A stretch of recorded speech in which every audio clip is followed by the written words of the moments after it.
Damn, which fucking song was it? This one. What is up? Welcome everyone. Come on in, come on in. Join me. Join me in my beautiful in the GG Incorporation. It is what it is. Twitter. Fasten your fucking seatbelts. Let's tweet this thing. Boom. I'm live. This link actually scuffed implementation of a tweet, to be honest, but hey, it is what it is. The next thing we're gonna do is here, right? My Discord community, by the way, guys. Join the Discord community. Very important announcements. How do we do that?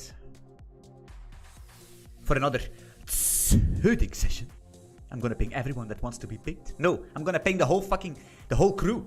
You know what I mean? Pinged or not want to be pinged. I'm pinging everyone. That's how it's gonna be. At everyone. That's what I'm gonna do. I'm live. Whether you like it or you don't. Fuck, I'm control seeing something that does not exist. Can you imagine? Can you imagine that, guys? Icebear already banned. Already timed out in Nightbot. Icebear. Long time no see, by the way, Icebear. I thought you were frozen to death. The board stack or something. I don't know, man. Just some marketing tricks. You know what I mean? Marketing tricks here. Press enter. Yes. Oh sure, damn. Hell yeah. Oh yeah. Up. Do the screen here. Ooh. What's going on? Windows, please. Yes. All right. I think we're almost set up. Almost set up. To-do list here. Yes. What is that? A significant amount of shenanigans? Is that not the case? I don't know what it is. Why not the purple provider? Shit, I fucked it up. Okay, it's fine. When Anthony greeting from Chile. Konnichiwa. Adios. Goeiedag. Merhaba. Bonjour. Guten Tag. Buenos dias. And everyone I forgot. Every language I forgot. Your voice is low. Is that true? Is it better? Maybe as the music is too loud. I don't know. Let me... Yeah, something like that. Shit, it's okay. Fuck, I fucked my music up. Wait. 37 dB. That's fine. Sometimes I'm a bit below my mic and then it's fine. It's fine. Hey! Welcome! What is up, everyone? I missed you so hard. I actually did not want to stream today. Wait, let me... Yeah. I actually already planned a YouTube video. But yeah, I said, come, let's do some jobs, right? Look at this. Look at this list. Look at this nasty little list we need to do, right? The 20%. 80% is already done. It's the 20%, and that's so nasty. You know what I mean? Let us see, what do we have? What do we have here, man? Circles, right? Look at that beautiful pricing page and the whole shebang. So let's sign out. Let's sign in here. Look at that, beautiful. Already have an account. You sign in. Do not have an account. You sign up. Wait, let me boost up for the blind homies. You know what I mean? They're blind. Sign in with Google. Boom, beautiful. Look at this. Look at this. Status pages. We can filter on healthy. For example, expires. That's Mark Zuckerberg and his crew. Look at that, beautiful. All expiring for 7 days. I think they have some security policy, right? We could do domains per page, for example. Let's all apply the fucking filter. 5 per page. Boom, look at this. Pagination. All being in the board stack. And these people sitting with TypeScript, figuring out what type it actually is. You know what I mean? Calling, how does it name? Paddock. This Matt Paddock. Paddock. It's the TypeScript wizards. And hey, I'm not gonna lie, but you need to be a wizard. How do you implement the send webhooks from your app? You just do an HTTP request. It's not implemented yet. That's why it's on the to-do list. Namaste. That's true. Namaste, Anand. Anand Triviri. Icebear, father had a brain stroke. He got paralyzed, taking care of him. Now he's better. Icebear, I wish you and your dad a lot of health in the future, man. Take care of your dad. It's very important. Your parents. Maybe to kickstart the stream. Is everybody here? Yeah, almost, maybe. We're missing 40 people. We're missing still 40 people. Your parents are very important no matter what actually happened. Of course, they're all the edge cases, right? That's what it is. Edge cases all over the fucking place. But no matter what happened and you did not see or talk to your parents, your mom or your dad, or maybe your sisters or your brothers, maybe you should think about after the stream to send them a text message. And you could say, yeah, but they also don't talk with me. I agree. But there's always somebody that needs to be the first. You know what I mean? Always somebody needs to be the first, because maybe they are thinking the same, but they just cannot take that step to send you a message. Hey, long time no see. Maybe we should talk. So maybe you should do that message, right? Because you're the bigger person. It's your life. Nobody's gonna do things for you. You need to take care of that stuff, right? Your parents, very important people. Take care of that. And take care of it after the stream. Alright? Let's go! Muted. What the hell's going on? How are you always in a good mood? Fake it till you make it, my friend. Fake it till you make it. No. Yeah. I'm not always in a good mood, trust me. You have no clue what I need to do to pump myself up to stream. It's crazy, you know what I mean? But my tip is go to the fucking gym, be as jacked as you can, be literally the most. And I'm basically just I have the best physique on whole YouTube in the tech streaming space. Hey, prove me wrong. I can show you pictures right now. I'm so fucking lean. There's nobody has a better physique than me on YouTube as a tech influencer. Literally nobody. And get 7 hours of sleep. Very important. Also get a good girlfriend and drop all your friends. Well, the majority. Anyway, wait, yeah. So we have these domains, right? Look at this, beautiful. We can filter, reset filter for the, yeah, like that, beautifully. And then we have this page here. Look at that, beautiful, with all the DNS names, and you can stop track this stuff and all. This is, yeah. That's something I don't mind this. Don't mind this thing here, right? Don't mind. And then we have our account. Look at this, beautiful. We have Stripe set up, guys. Stripe is implemented, right? I have implemented Stripe here. I can change the plan and all that stuff. And now you're gonna wonder, how did you do that? I wanna learn that stuff. Well, I have some good news for you, because I'm recording all my live sessions for my Patreons, for my private Patreon community, which is basically here. Look at that. SSL tracker, Stripe integration, notification interface, polling and verifying all domains, setting up the cron jobs in Golang, beautiful error handling. It's all on my Patreon page, right? 2 tiers. Every tier has the same access to all videos, but the higher tier, the high value engineer, they can have quarterly meetings with me. You know what I mean? Me and you can ask me anything.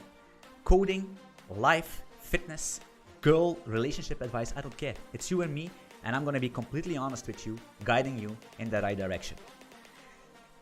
Of course, it's summer. You're gonna start coding very soon. It's summer, so I also have a summer deal here. Look at that. The full-time coder for the people that wanna be actually learning Golang. What basically the Patreon is, yeah, it's kind of advanced stuff, right? From time to time.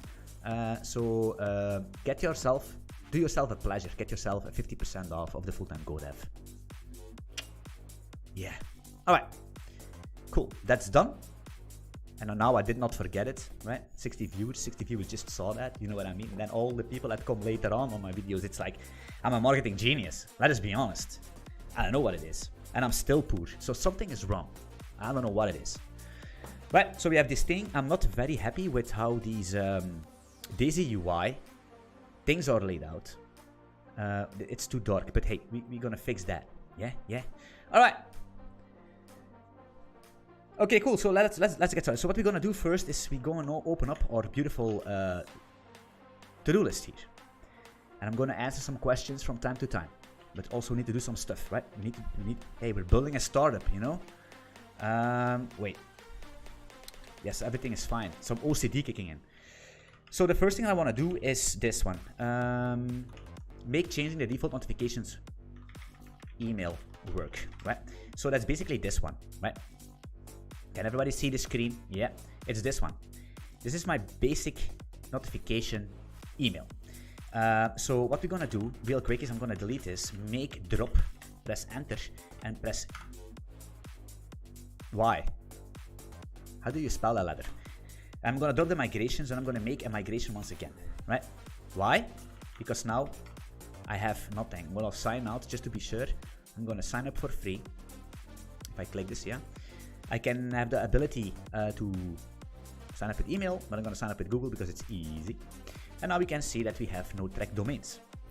If I go to our account, we can see that we are in the free tier, right? So now we have a reset thing to work with. And you can see what happened under the hood is that I took my own email address and I set that as the default notification email. But maybe somebody wants to have another email, right? He's signing up with Anthony@gmail.com, but he actually wants to have notification dumpster at my company .com. You know what I mean? So we need to fix that because right now if we press 3 save changes, you can see this is working, but this is not working, right? Look at that, save changes, nothing happens. So we're gonna fix that. What migration library do you use? I'm using Go Migrate, but actually you could also use Bun, which I'm using, and Bun has also something for migrations. But hey, still need to migrate that to Bun. Get him? You got that? Yeah. So let's first of all start with all your screens completely eliminated. Then we're gonna start with a fuzzy find, and we're gonna think, where is that thing? It's in account handlers. Press enter, right? Handle account update. This is the thing, right? This is a notify upfront. The amount, today's, yada. Okay.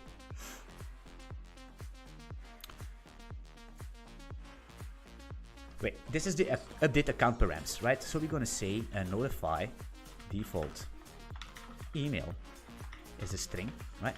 That's the params. Let's fmt println the params right here. Always start with a println. Params, right? Give yourself some dopamine and start with this stuff, right? So I'm gonna basically save my changes. Ah, beautiful. That's already working. Dopamine. Very important. So, the next thing we're gonna do is if question mark. Actually, to be honest, we have a validate thing. We could make this a validate function, although it's a very small param struct. So, are we going to do that? Let me open up domain tracking real quick, handlers here, because I had something implemented. My filters, flash data, that's that, and then we're gonna set errors here.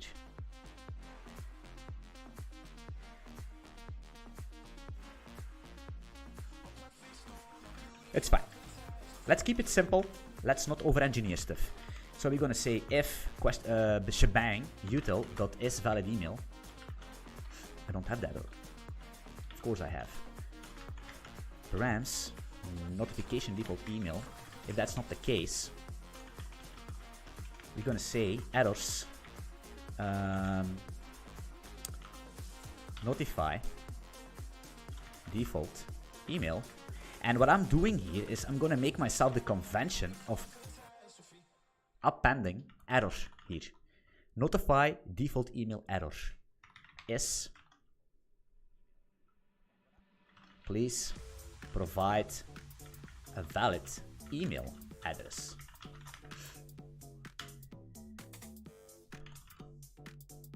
We have this notify upfront check, that's fine, and then we do, yeah. So what we're gonna do then is basically use a flash with data errors redirect back to account and call it a day. Look at that, beautiful. So we're gonna press this thing, fine.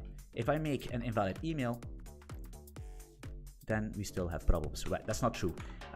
We need to basically handle that in our template. So we're gonna do in our views, account, show, just like in Ruby on Rails. Amazing, isn't it? Bringing back things that actually worked. You see, this is something that really basically already gives me the creeps. Wait, Sergey, I just see a question and sometimes I cannot wait to respond. Sergey asked me, how are you validating the request body in your handlers? Just like I did right now. You could also make a validate function on your... I'm going to show you. I'm going to... Look at this, guys. I'm going to teach you this. Right? I'm teaching you also this in the full-time GoDev, but hey, sometimes. So, in a request, in an I call it a handler or a controller, doesn't really matter, right?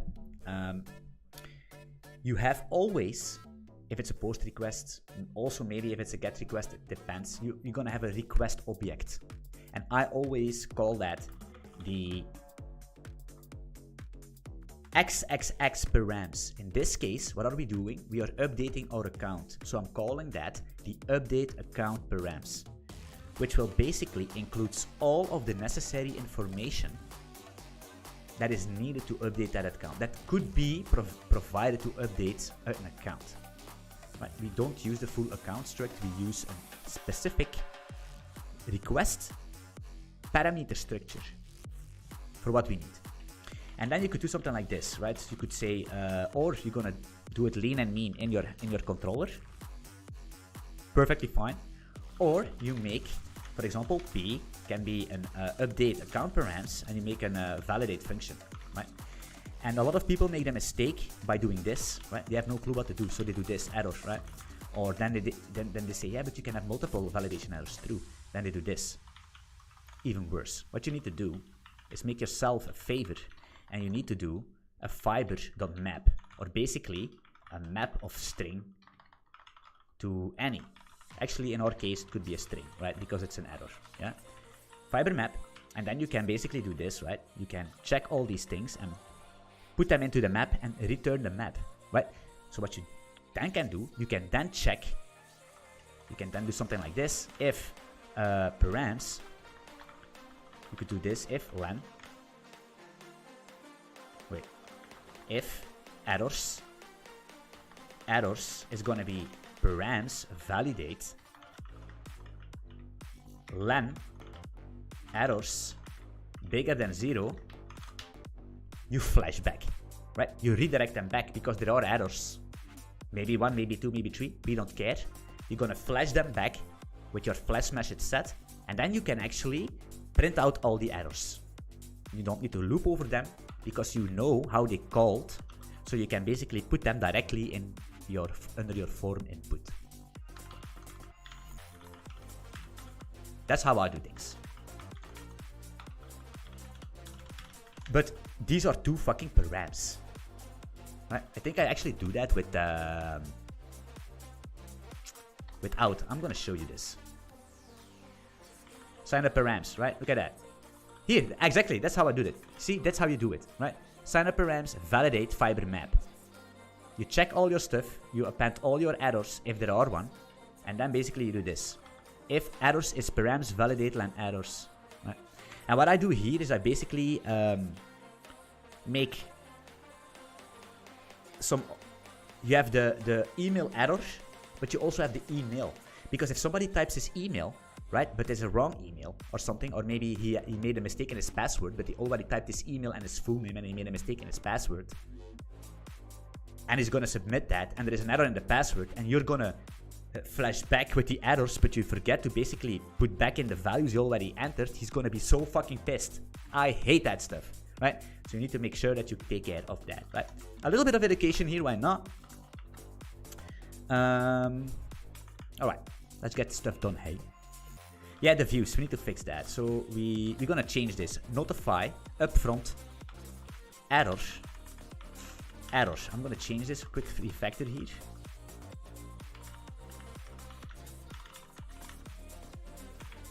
It's beautifully, right? And then we're gonna have this email. Where is that thing actually?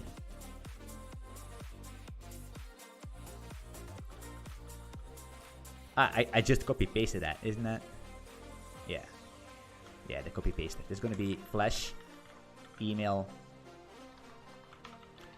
Notify email error.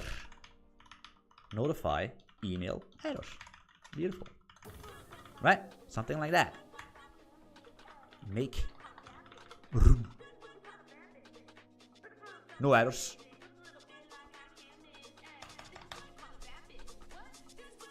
Fuck. Fuck me. The problem with these templates is that compared to Next and all these other frameworks, that you have no type safety in your templates. But hey, who cares, right?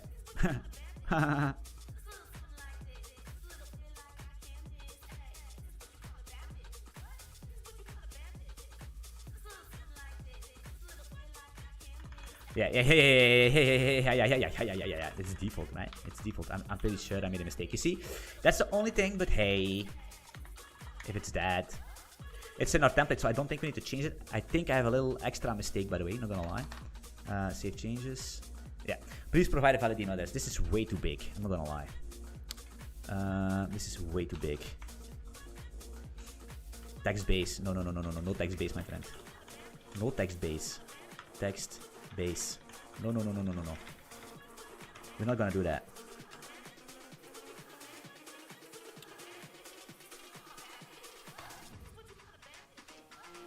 That's better. If we do 0 here, look at that, then it's gonna have. That's better. Look at that. This is a beautiful error message. Wait, something is wrong here. I think I have a mistake here.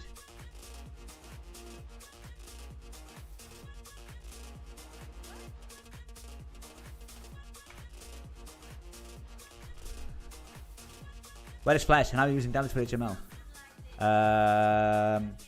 The board stack. You just render them. Like I said, I'm gonna make a video about that very soon. It's actually very simple. But hey. I think I have a little bit of a glitch.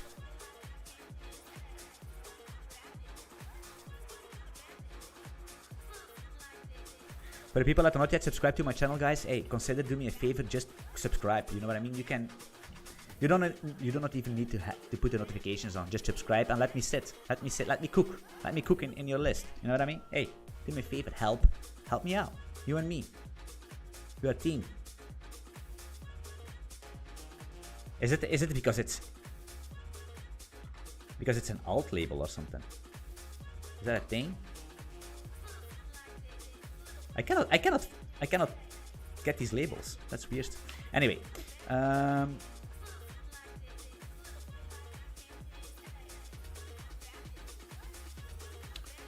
why is it so many space? Because this is going to be an MB2 text SM. Fine.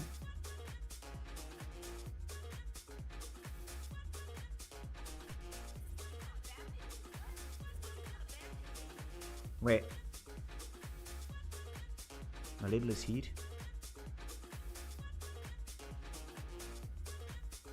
Label is here.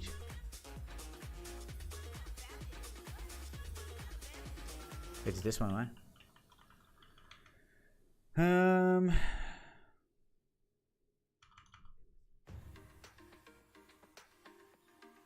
You can actually one full stack video building and deploy from A to Z. Like I said, I'm recording a lot of like I said, guys, I'm sorry, but I'm recording a lot of videos on the Patreon where how I showed how I deployed this thing live, kind of live.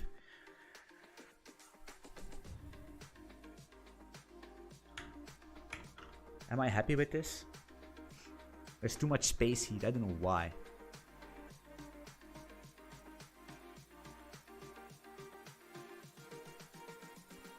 I don't know why.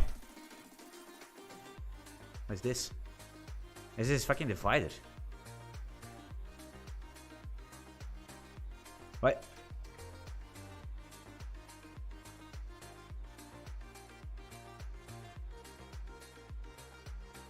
You got email?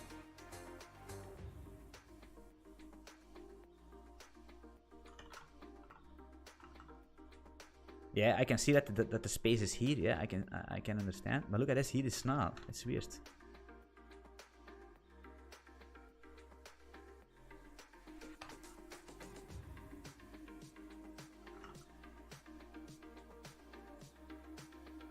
my6. My6 also here. Yeah? Wait. No, it's not true. This is gonna be...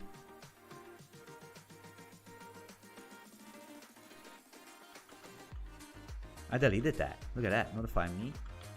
Why is this an my6? Because it's an empty...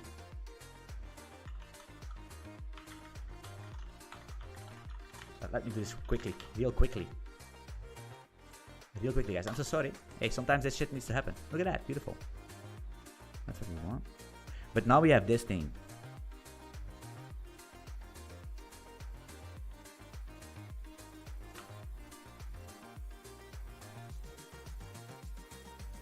And top 6. I don't know what's going on. Default notification email. That's this thing. Oh yeah, I see.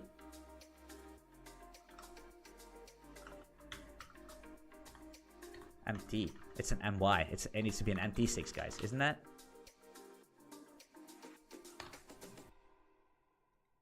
Am I the Tailwind genius or not? Look at this. Beautiful. I fixed this without the need of a front-end engineer. Alright, so that's that. So the next thing we're going to do is actually save this thing, right? Because even though I'm going to do joe at foo.com, it's not going to work. It's going to work because it's a valid email. But yeah, you know what I mean.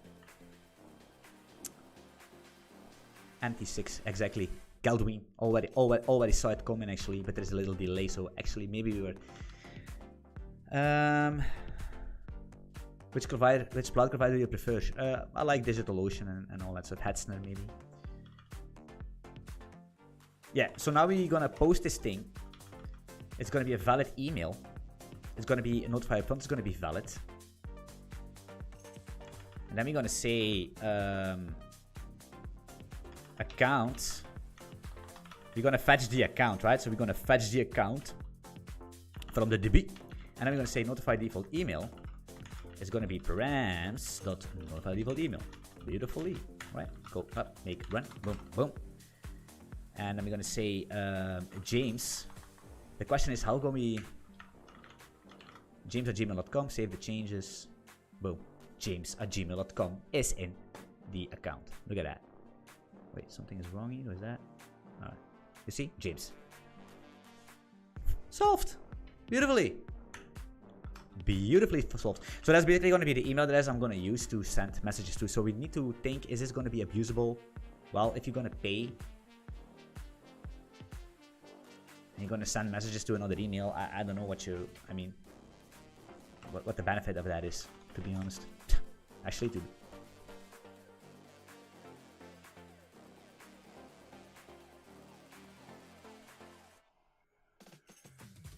I'm thinking about this. This is actually questionable. Questionable feature. Maybe that should be an email address based on the... Anyway, it's fine, right? It's fine.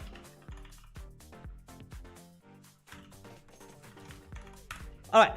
Have you ever had problems with DDoS attacks? One of my sites were being tormented and I had to stay up all night optimizing firewall rules. Actually, no. No. But yeah, something like Cloudflare or something could help you. I don't know.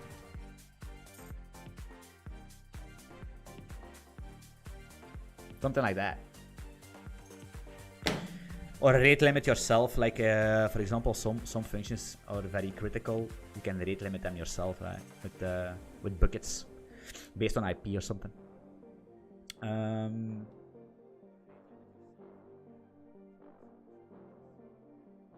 Alright, so some nasty thing maybe that we also could do is this, guys, which is maybe some interest in.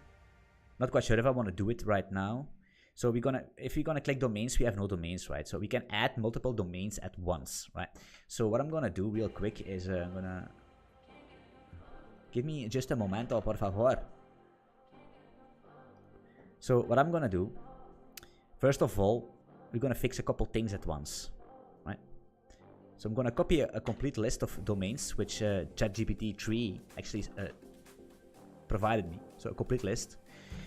So I'm going. It's 100 domains, right? I'm gonna track happy birthday to the person that can do that with Node.js or something.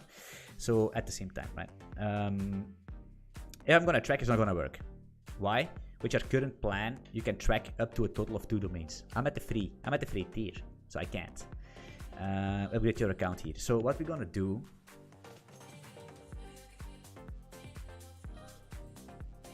I really don't like this error message yet, but it's fine. So I'm going into my let me quickly do some stuff in my Supabase. Actually, that's the next thing. It's this problem here. We're gonna multiplex.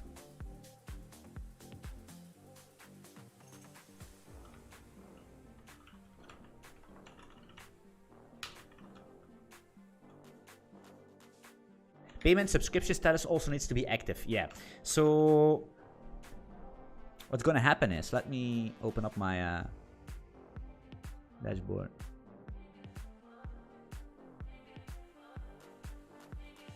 Table editor. It's a calm stream today. It's a calm stream. That's good. That's good, because sometimes there's so many people and it's delaying my job. You know what I mean? It's delaying my job.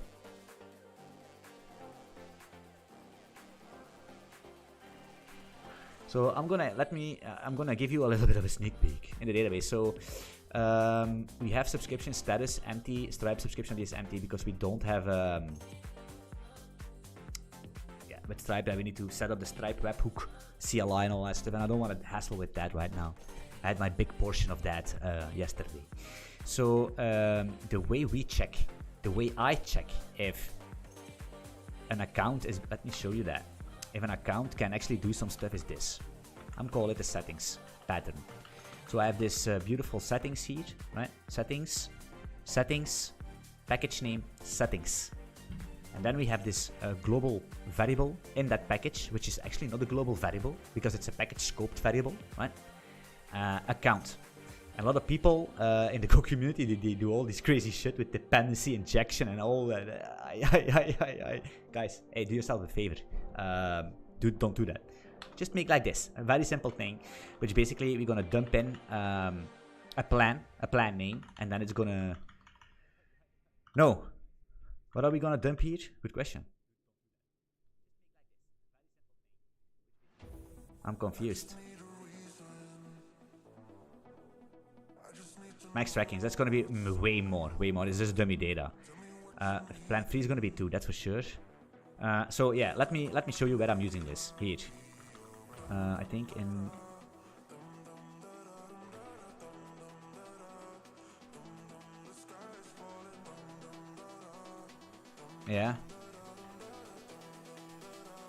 here, right? So what I'm gonna account plan. So the max. How do I check that each time somebody is posting, right? Right here, basically. No, here. If we're posting, we are in this handler, right? And I'm gonna check the max trackings by settings, account plan, max trackings. You could also store it in a database, but hey. And then we're gonna count the user domains, and we're gonna do some stuff, right, to check if you can actually do that stuff, right? So yeah, so the problem is right now we cannot do that, right? Track domains, it's not gonna happen, right? Because we are at the free plan. Look at this free plan here, right? So what I'm thinking is that if I change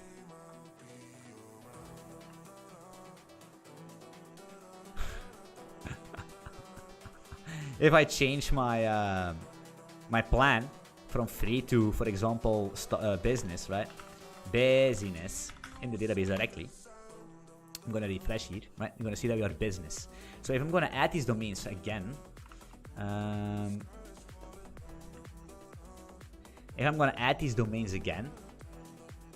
it's gonna work because I did that before. But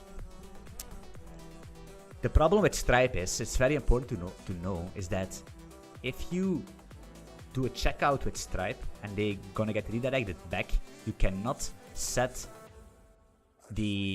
assume that the payment is already been processed. The checkout is being completed successfully, but your payment not. So you need to wait for the webhook, and the webhook will come, and then you can set the subscription status to the status it's delivering from Stripe, which could be active. And then you're 100% sure they can perform these actions. But we don't check that, right?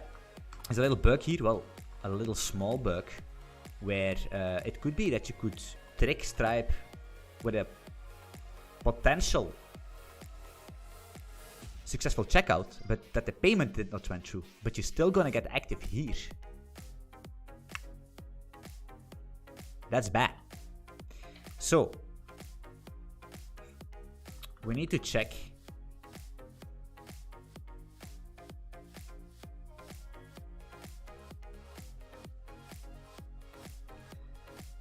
the max trackings is this one. We're gonna check the max trackings, but I think we could do something like this, right? If max trackings, wait, I'm thinking here a little bit.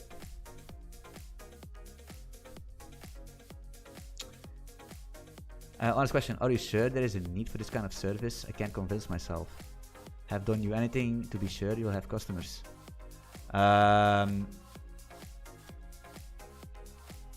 Yeah. Listen, once again, it's this discussion is basically, listen, I'm gonna teach you a lesson because a lot of people have no fucking clue what they're talking about. Listen very carefully, right? So, listen. If you come up on Twitter, right, with all these projects, like I'm gonna build this AI, and I'm gonna build this AI, and I'm gonna build, and everybody's, whoa, that's amazing, that's cool. That's cool in our space. Listen very carefully. This is a very, very, very important lesson. What you think is a good idea, what you think is cool and amazing and hipster and not boring, is maybe in our scope. If tomorrow a framework comes out that 10 times faster than Next.js and Svelte and whatever, and it can basically make you come in 2 seconds, it's cool. And everybody's gonna use it, and it's gonna be so popular for us. For the 5% of the technology space. For the 5%. Because the other 95% of the companies, which are well-established businesses, small companies, big companies, giant companies, they don't fucking care. They don't even know about these technologies. Why? Because they are established. They have an infrastructure, they have a security policy, they have users that are depending on a system that took them years and years to make stable, bug-free, so they can finally sleep for more than 2 days without being worried that their application is going to crash, with all their customers at paying thousands and thousands of dollars to using it. So what you think is hipster and fancy on Twitter is for the 5%. Because the other 95% are well-established companies, and they are not going to move to hipster products ever.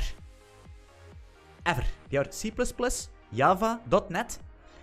Maybe these new services, maybe write them in a more modern language. But all these other ancient, well-stabilized, well-instrumented applications gonna stay whatever the fuck they are. That's the first lesson you need to understand. That's why all these fancy startups are going to the fucking ground. To zero. They live on VC money. And they die after a couple of years because and like I said, I just have the same story, right? We are selling Lavenue. Well, we are not selling Lavenue. I'm selling my shares on Lavenue. Because it's a story I'm not gonna explain here because it's gonna be way too business sided. But I see some stories about hipster companies with hipster tools with 0 customers and bankruptcy. That's the first part. I'm gonna take my time for this, right? Because also for my Discord, it's the whole fucking week that we discussed this on Discord. Nobody... Now, listen. You need to understand that in the world of technology, of course, I agree. With your company, you may be using traffic. You maybe have 2 domains you need to track. Hey, Certbot will take care of that. Maybe, right? But you need to understand that in the 95% of the companies, SSL is a thing, right? Because you need to, people that are buying stuff on the internet, people that are surfing the internet, customers, clients, whatever, portals, whenever they gonna go to a domain that's not secure, Google's gonna pop up as banner. Yeah, we all been there, right? We all been there. And customers don't understand that. If they see it's insecure, they're gonna think that the site is basically a scam, right? So you cannot allow, as a business owner, to expire your certificate, so your customers are going to basically freak out and call the police because they're gonna get scammed. They think they're gonna get scammed. That's the first. If you think that these companies are running on automated systems, like a Certbot or a traffic or a caddy, they don't even know what caddy is. Most of them don't even know what traffic is. How you maybe think it's a super cool tool, and it is. Traffic is an amazing good tool, but most of the people don't know it. We all know it, and you cannot grasp that inside of your head because we are sitting in our own space, and we never looked around us. All these companies in your I'm not talking about the Twitters and the Facebooks. I'm talking about the companies in your in I don't know how do you industry. How do you say that? In your industry terrain. Maybe there is a company running 50 sites or something. Maybe they are basically handling sites for customers, and they need to apply these SSL certificates for their customers, right? And then it's a Komodo certificate, and there it's a fucking Let's Encrypt certificate, and there's another Let's Encrypt certificate, which is being deployed by Jonathan. But Jonathan doesn't work there anymore. Nobody has a clue. Nobody has a clue when it's going to expire. Is Certbot installed? Maybe. Oh no, it's Dockerized. Shit. Certbot. You know what I mean? You don't know. Is Certbot always going to work? Maybe there is a problem. Certbot most of the time also brought me into trouble. Are you going to take the risk? Are you going to take the risk to lose customers and pay and lose thousands and thousands of euros because some SSL certificate is expired? You can manage 1, you can manage 2, you maybe can manage 3, but you cannot manage 10. Over the years it accumulates because you have no fucking clue when they're gonna expire.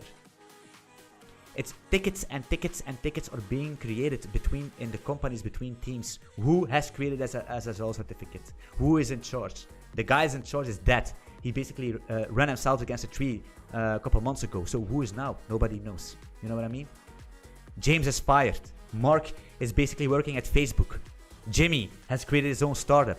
What are these guys? Who knows? Right?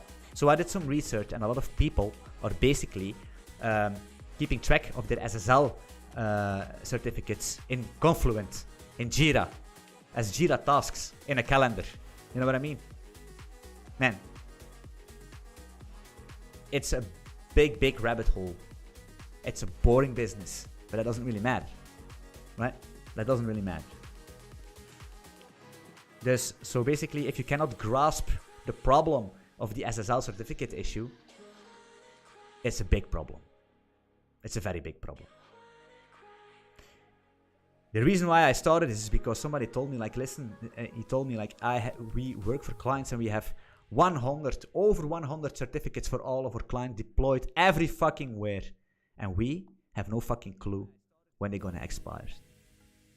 There are tools on the market already, which is a good news, because that basically means that there is already a market for it, right?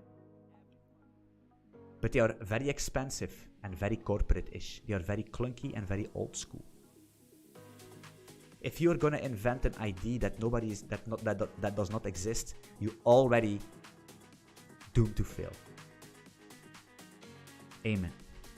It's gonna be a good YouTube video also. Hey, multitasking, you know what I mean?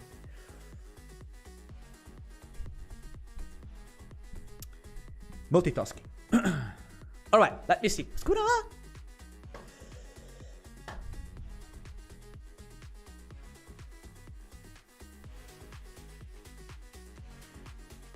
I'm sure my company is using Notepad plus reminders in Outlook, because managing like that sounds like an anime. It is.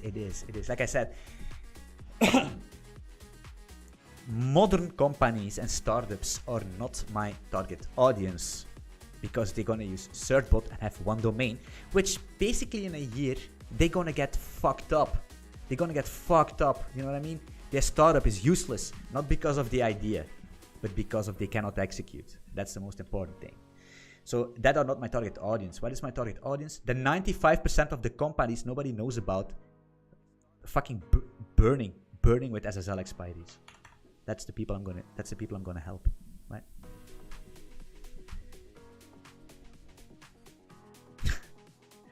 Haldween. It seems a little bit of annoyed by your question, but that's not true.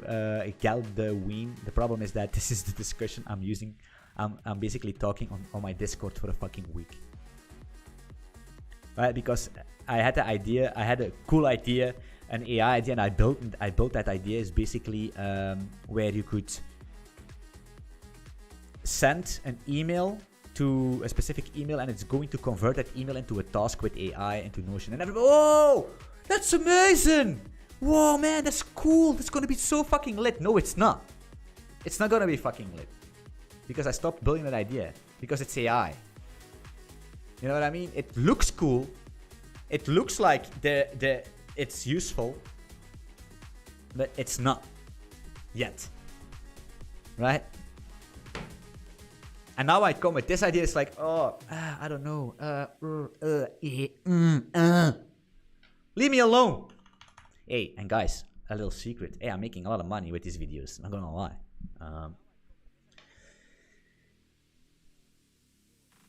But the thing is, SSL certificate expiry is a big problem. That's for sure. That's the thing. The problem with this idea is, which I a little bit underestimated. I'm not afraid that this is not gonna solve any problem.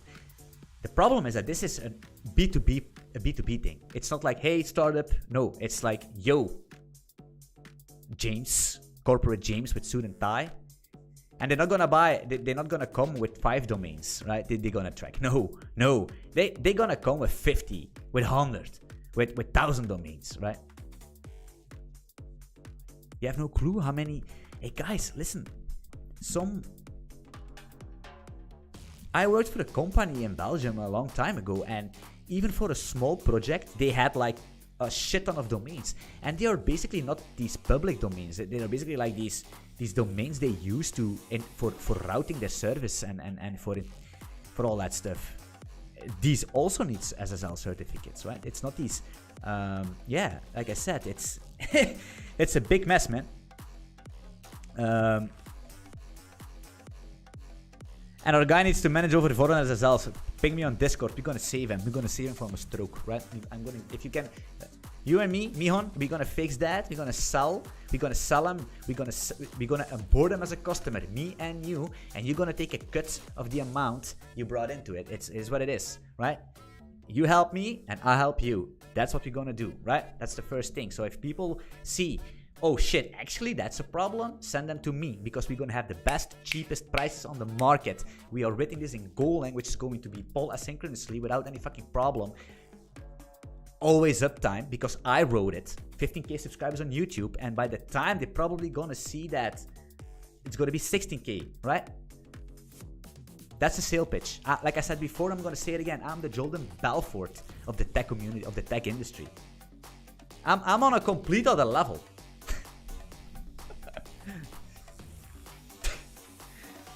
Guys, take this with a grain of salt, man. Okay, I'm gonna put up a great show sometimes, right?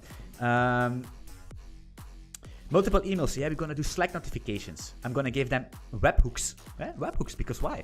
Well, let's say, I don't know. Maybe you can do auto renewal. What? Auto renewal with a webhook, something like that. Teams notifications.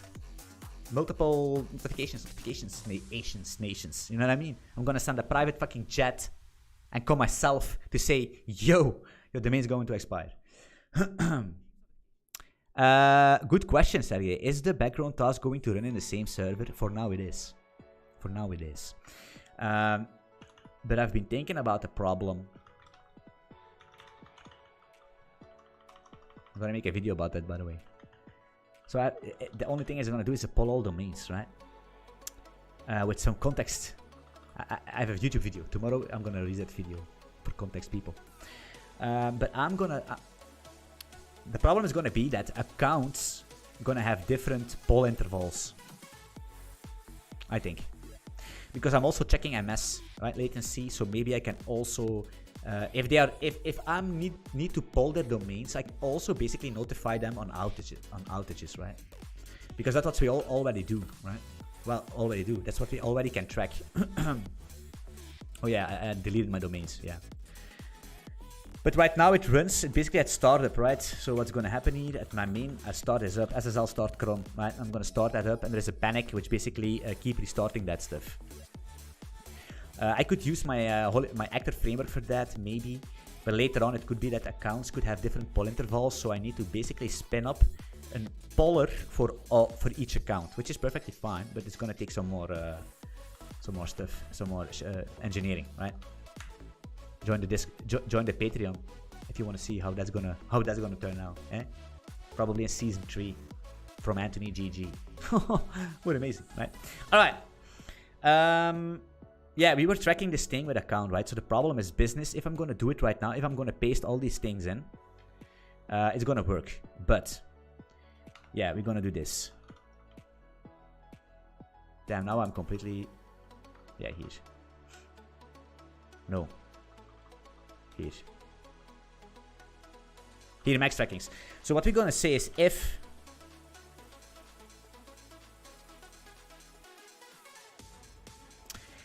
account, there's going to be a nasty one. There's going to be a nasty check. So we need to check first of all.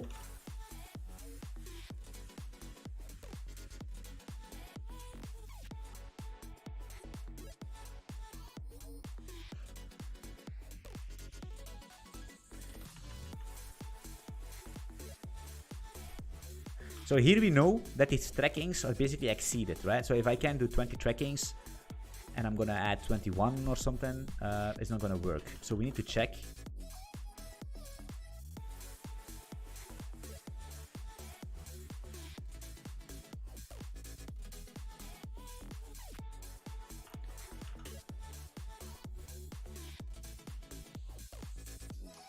How am I gonna do that?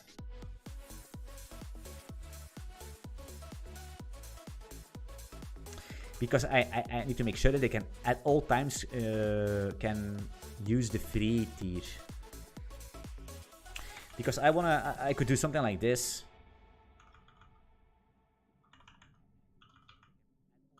If account plan is not data plan free,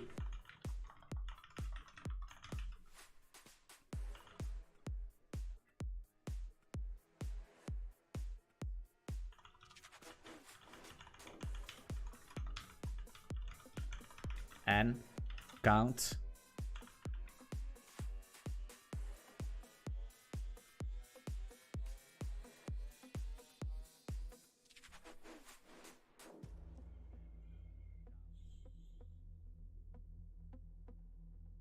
count is 2. Is that a thing? Because that's the free tier, so we could do this. Settings, account, such a nasty thing. Account, now it's gonna be free. Data free tier, which is, so we're gonna know that it's 2. If it's equal, can be higher. Can be higher. It can be higher if they already, like, hey, I swear to God, the payment flow and all this payment stuff, it was the hardest thing I did. It's such, because users can come from every fucking corner, right? They can come from signed in, they can come from there, they can come from the fucking tiniest hole, like a fucking raccoon, and you need to deal with these things. That's the thing. What's the playlist? Artlist.io. I need to think about that, and streaming and thinking is hard. So I'm gonna say this for now, so we can test that. If it's not free, then we're gonna say n account.subscription status is not active, which we should make a constant for that, to be honest. But that's stripey, that's stripe thing. It's fine.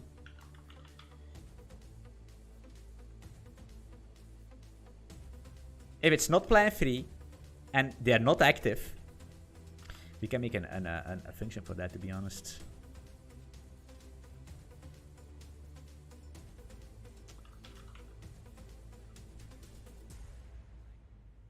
Then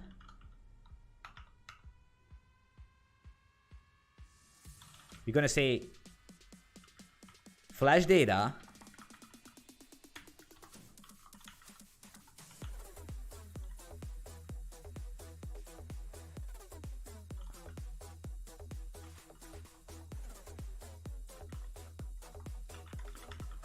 That's a weird one, man. That's a weird one. Subscription status not active. That's a fucking weird one.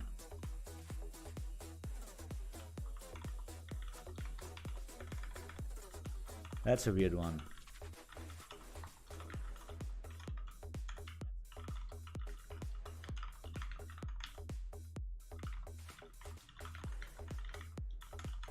Redirects back to domains new. Right. So we are at business, but we are not active, right? We are not active. Why? Because look at this. Subscription status is empty, right? So if I'm gonna add these domains, damn, I need to go back. Copy. If I need to, I'm gonna enter them all. I'm gonna track them. It's not gonna work. You see, it's not work, but I did not handle that on the front end yet, but it's not working. So I'm gonna make a log here, to be honest. Logger, log.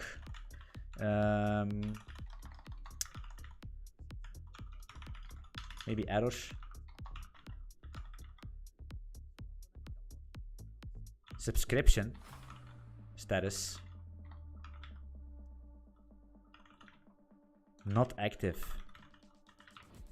And now you could say status.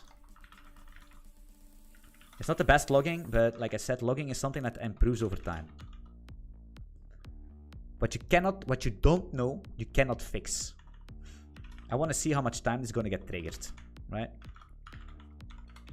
So we're gonna get copy paste this one thing. What's going on here?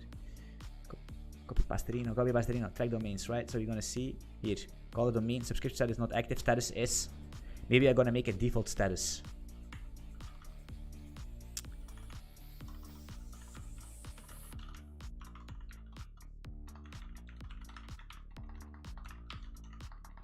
New account should have an inactive subscription status default from Stripe, maybe question mark.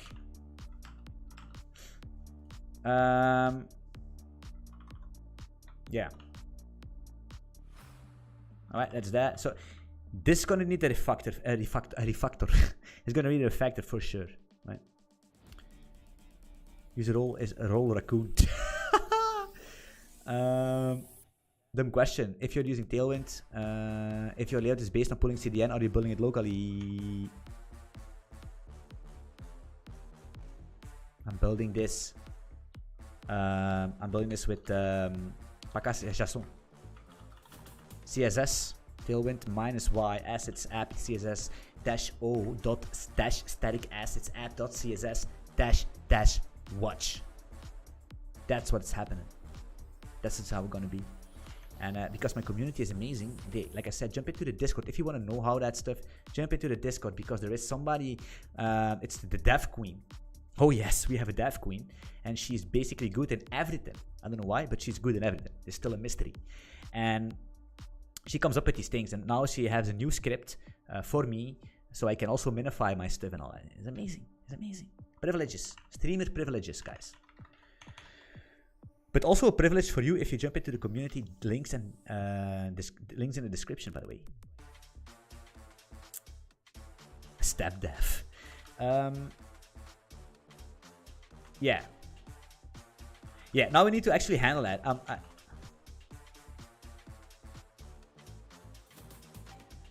You see, I don't like this max trackings and sub and domains. That should be an error. Sub status.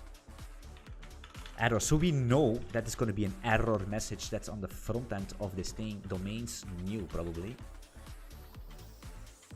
So this is going to be max trackings, right? So we could do the same thing.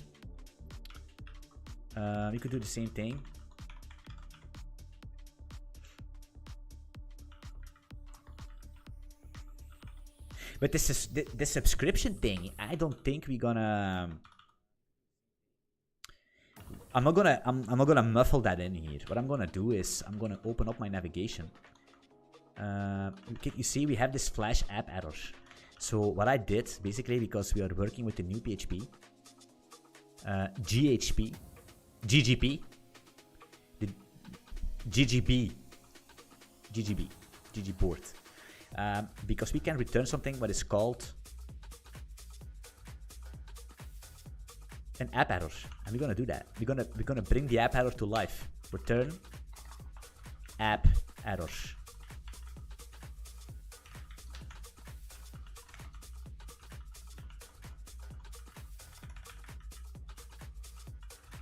Fuck me, an app error needs to have an error. Error F this. No, don't touch my. Make run.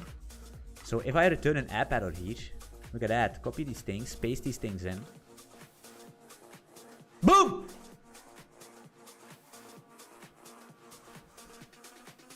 Whoa, that was crazy. I'm gonna lie. Of course, it doesn't look good. I know. How are we gonna do this? This needs to be a better flash message, let's be honest.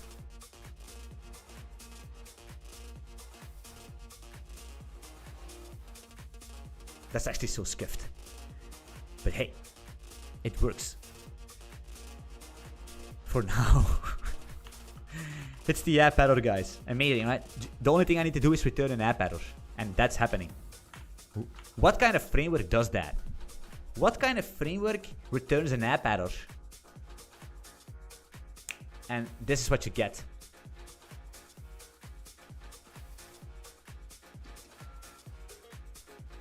Did you create your own structs for user and out related responses for interacting with Supabase? No.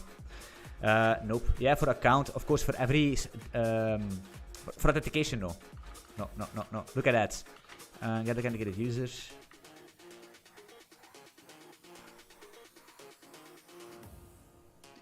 Shit. That's a good thing. This is a bug.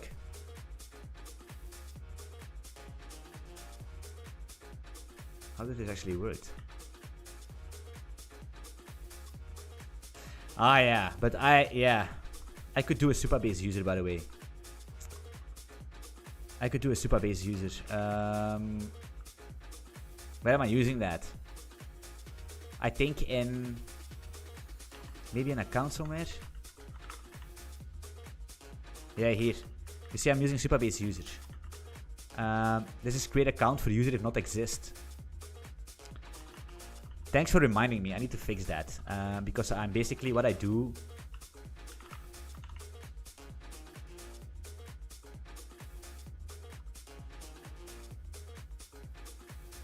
Where is my fucking user? Where I set this thing? That's a middleware.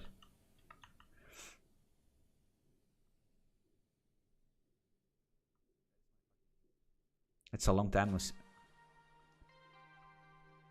User is get authenticated user. Yeah. I have no clue what's happening. It's magic. Okay, sometimes I do some magic. It's somewhere. It's somewhere. Somewhere I set this user. I basically, yeah. It's fine. Don't worry about it. It's magic.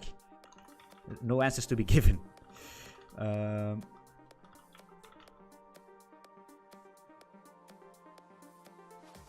Here is it. Here. Our user. So actually, I can fix that, right? What I could do instead of our user, I can just set the Supabase user in it. That would be actually a better idea. Instead of basically, but this was basically from relics from ancient past. That's the reason. But it's fine. I'm happy that that thing is out of the way. Sometimes you need to let people rest. Yeah, so now we're sitting with this annoying thing, right? So now we can fix that. But now at least we are protected, right? Now at least we are protected. That's important. How are we going to fix this front-end issue? I do my front-end stuff basically at the evening from inside of my laptop in the seat with my proteins and maybe a glass of wine. Then I'm just chilling with some music on or with some, I don't know, podcast from Joe Rogan. Then I'm trying to make these things beautiful, like this pricing page. Hey, I made that myself, guys. I swear to God. This is no template. This is my creation, and I'm so fucking happy. Of course, these prices, they are way too cheap. Don't worry about that. Don't worry about that. First things first. Okay, so yeah, so to fix that, guys, and then we're gonna do some interesting stuff. Is what we're gonna do. We're gonna open up our Supabase here and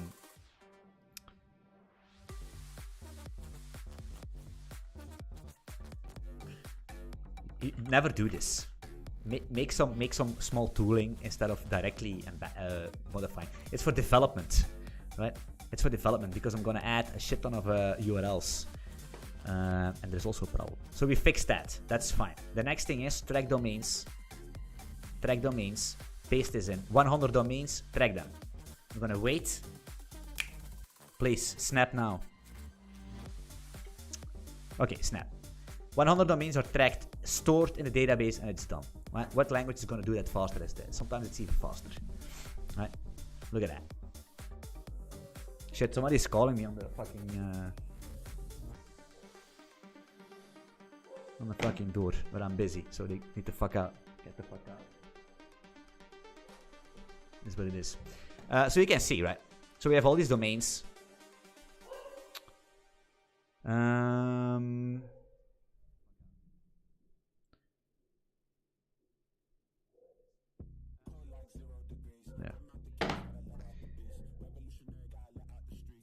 You see, somebody's fucking. I can hate that. They need to stay the fuck away from my home. Nobody needs to visit me. Nobody needs to ding me. They need to leave me the fuck alone. I hate that so fucking hard. It's crazy. Why? Yeah, but it's night. I'm working 24/7. You fucking dumbass.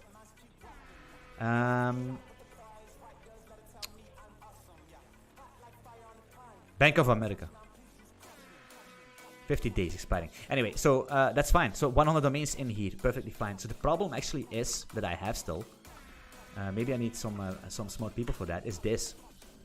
I'm getting these context deadline exceeds all the fucking time. Rust would probably be faster. If you think that Rust is by a magnitude faster than any other language, you're living in a fairy tale. You know what I mean? Rust will be faster at certain points, for sure, but don't think that it's going to pull domains faster than Golang or an LX0 or something or some other languages. It's not going to happen. The only way why this is good in Golang is the way you handle it. It's not about the speed of. Again, I hate that, and I need to explain this to people a lot of the times. It's not about how a language can natively back to the bare metal parse and handle instructions. It's about how the language handles you solving the problem. That's the thing.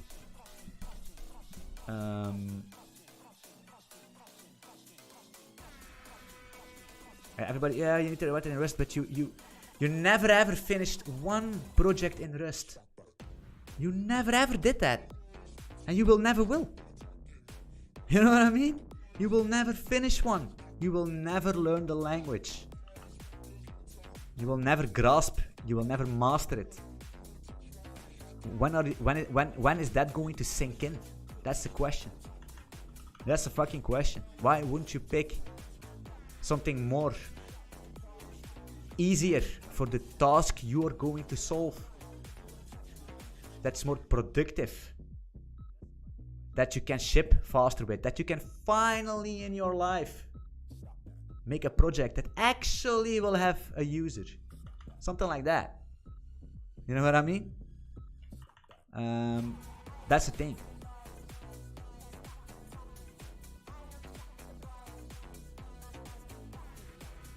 Yes, even JavaScript makes more sense to do it in than any other, or Python or something. You know what I mean?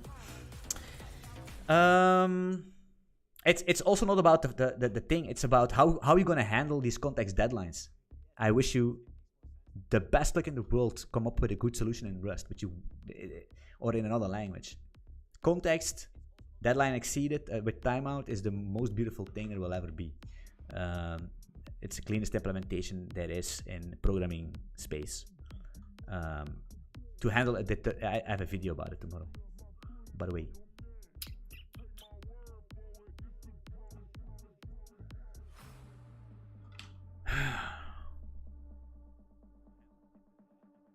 So it's pulling all these certs, and that's fine.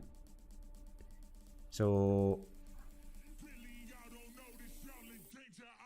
I need to sign up. It's my refresh key is not. Still need to implement that. So I'm gonna try to actually see if there are invalid ones. Not them. That's weird, right? Because we had this all domain error TLS verify certificate.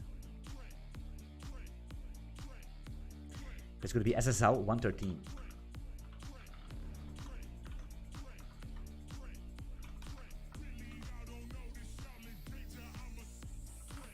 Okay. Sprint.com. Sprint.com.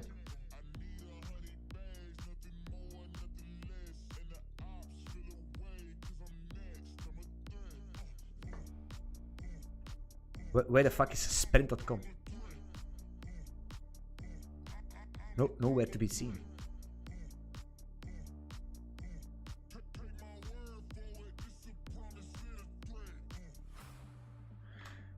There is a problem with these things, and I don't know if I need to solve it on stream because I need to think about that.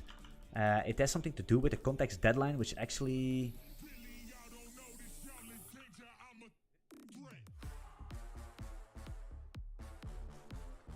Then I'm gonna have way too much dead moments in the stream, and you cannot have dead moments in the stream. If something that I know, you cannot have dead moments in your stream. Because if I set the poller on, if I do an every 2 seconds here just to test, right? I'm gonna go to main. I'm gonna set this poller active. You're gonna see that it's gonna bork out. For the front end, I'm using Tailwind with Daisy UI.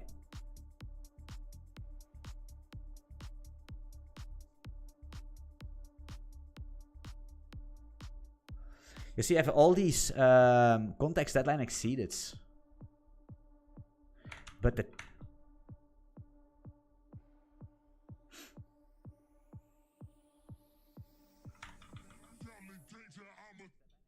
Wait a minute.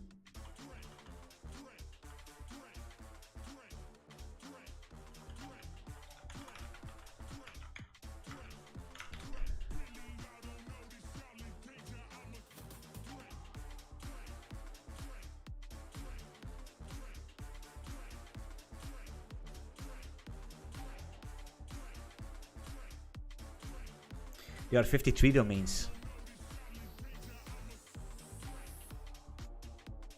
ChatGPT basically just fucked me up. You see, now it's working.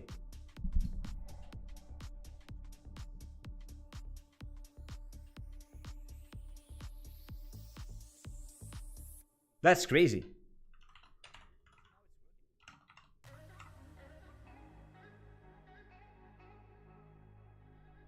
I'm gonna add a domain. Yeah.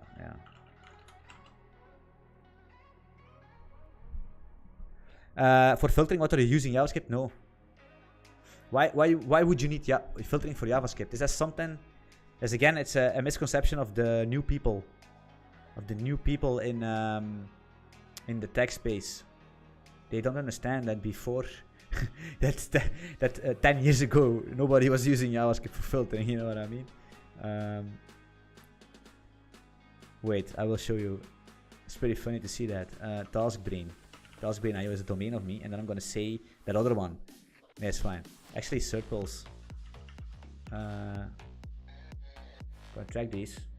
Right, so now I'm gonna see we have these things here. An offline server, which is fine. And now we have an invalid one. Right, and now you can see it's picking it up, right? Now it's sending emails. It's trying to send me emails right now. And I need to fix that real quick, actually. I'm gonna delete this email notifier, which is a bunch of interfaces that I'm calling make run. Yeah, so it's gonna say notify TaskBrain, notify for circles, right, offline. So the notifier is working. Yeah?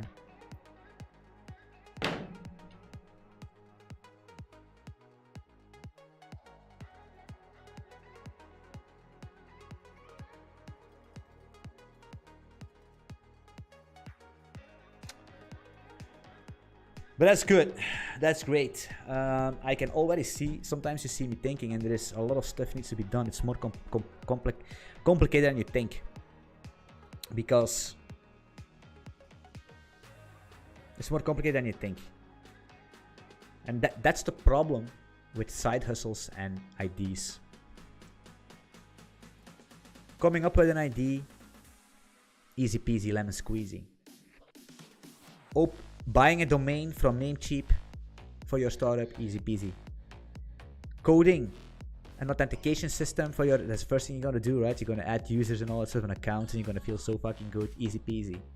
Right? Making a nice front end, a nice landing page, you're gonna do that, easy peasy. But then it's time to fill the gaps, right? Then it's time to fill the gaps. What can happen? Stripe payments, where Stripe payment flows.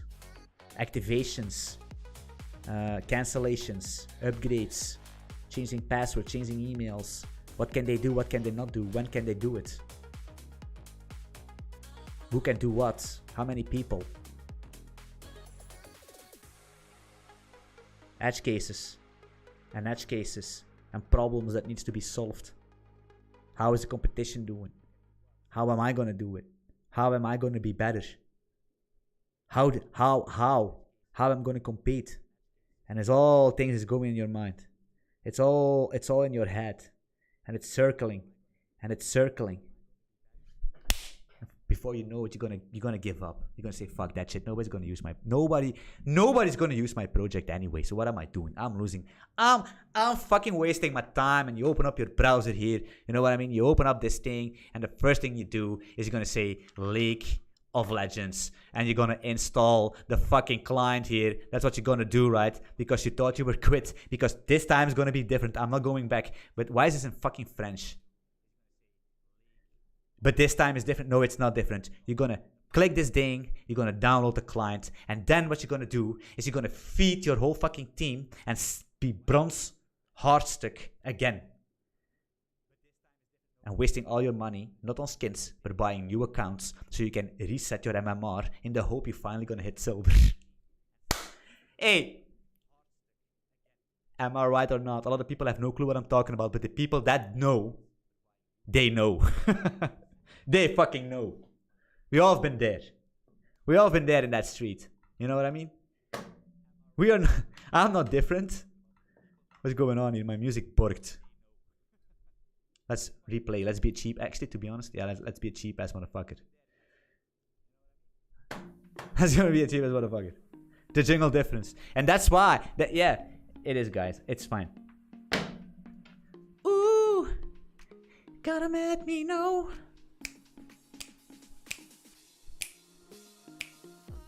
Look at that. There's the other one. The lightning. Look at this. Look at that. Woo!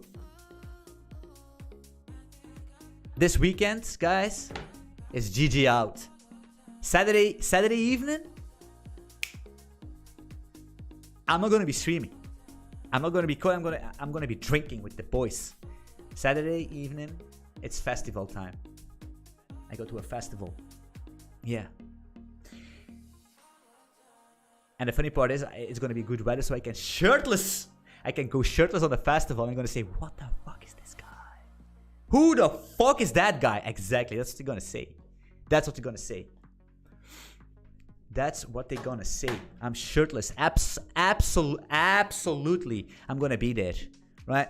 And everybody's gonna, all the girls gonna say, whoa.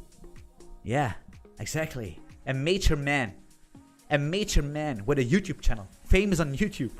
Hey, unresistible, but I have a girlfriend, so I need to stay calm. Because that's what I am. I'm loyal.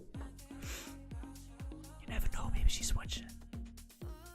It's on YouTube. You cannot erase what you said on YouTube, right? What's going on here? He's still tracking stuff. It's fine. Cert pulse and oh, look at that. Puma is in problem. YouTube also. I need to double check what I do with these poll domains because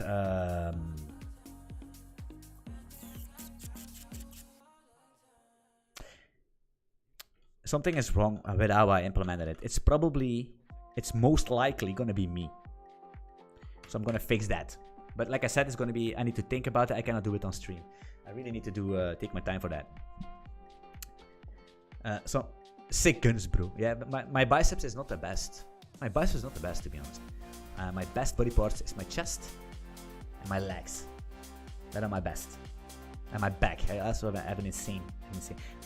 My lats are not the best, but I have an insane thick back. Thick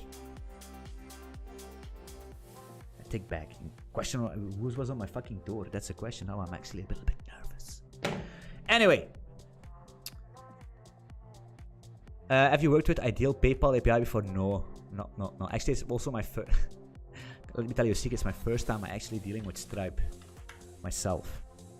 But it turns out very well, right? Stripe is not a, you have this thingy here, which is this Stripe CLI, right? Which you can, which is a Stripe CLI, which you can use to pipe over your events, right? And then you can, but I also have an account that's not gonna work, to be honest, because then I need to open my Stripe backend. I need to delete all my accounts because otherwise it's gonna pick up from my email address who I am and yada yada yada, and it's not gonna work, and I'm gonna sit here forever. But it works. I think Stripe tooling is amazing. It's actually amazing. Stripe tooling is crazy. Yeah, very good experience. As the first thing that I'm gonna do, actually, to be honest, off stream is check this poll domain because something's wrong with that. Well, the initial poll is not too bad, but after a certain time, these contacts are getting cancelled for some fucking reason nobody knows. That's the problem. Yeah. All right. What do we have here? Yeah, the filter. So how does the filter work? It's actually very. Yeah, it's still polling. I'm gonna wait.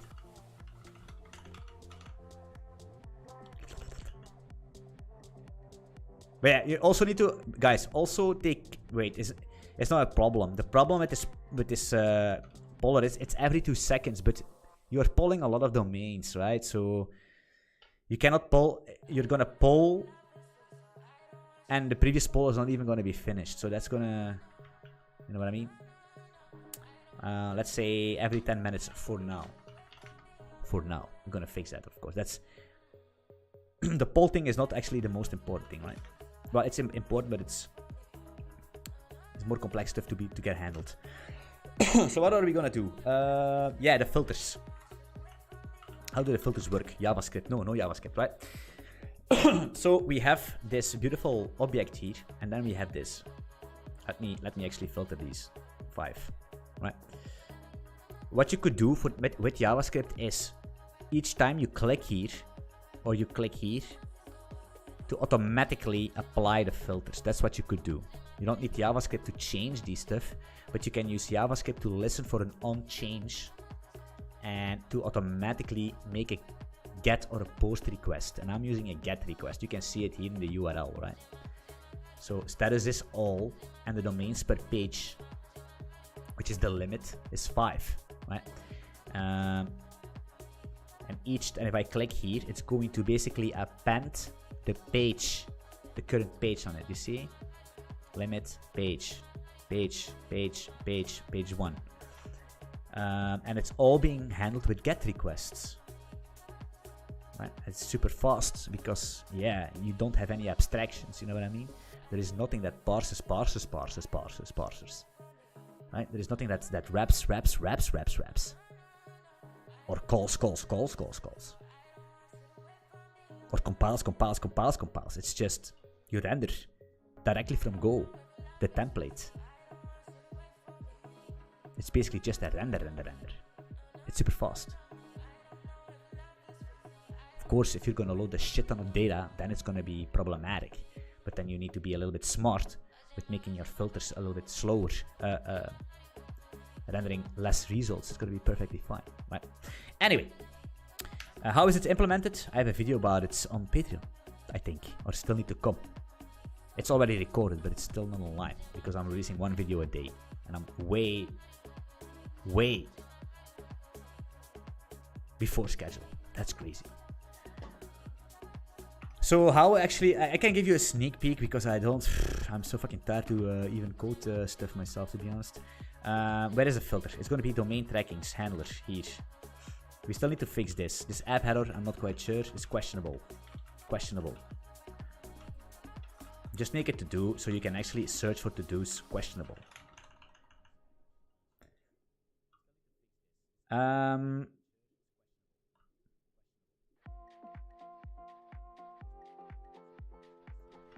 So we have some filters we basically predefine, how many limit filters we want, 5, 10, 25, and 50, right? Then we're gonna make this variable status filters, which is gonna be all, and then status healthy, expired, invalid, and offline. Beautifully predefined, right? Somewhere in your application. At top and the bottom depends, ask your wife, right? She will also have a preference, if you have one.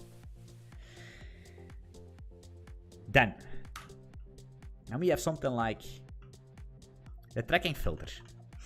And the tracking filter is exactly what it says it is. It's the filter for the trackings, the domains, which we track. And then we're gonna have a limit, a page, a status, and a sort, which a sort actually is not implemented yet. What we're gonna do with this tracking filter is we're gonna GD in that thing.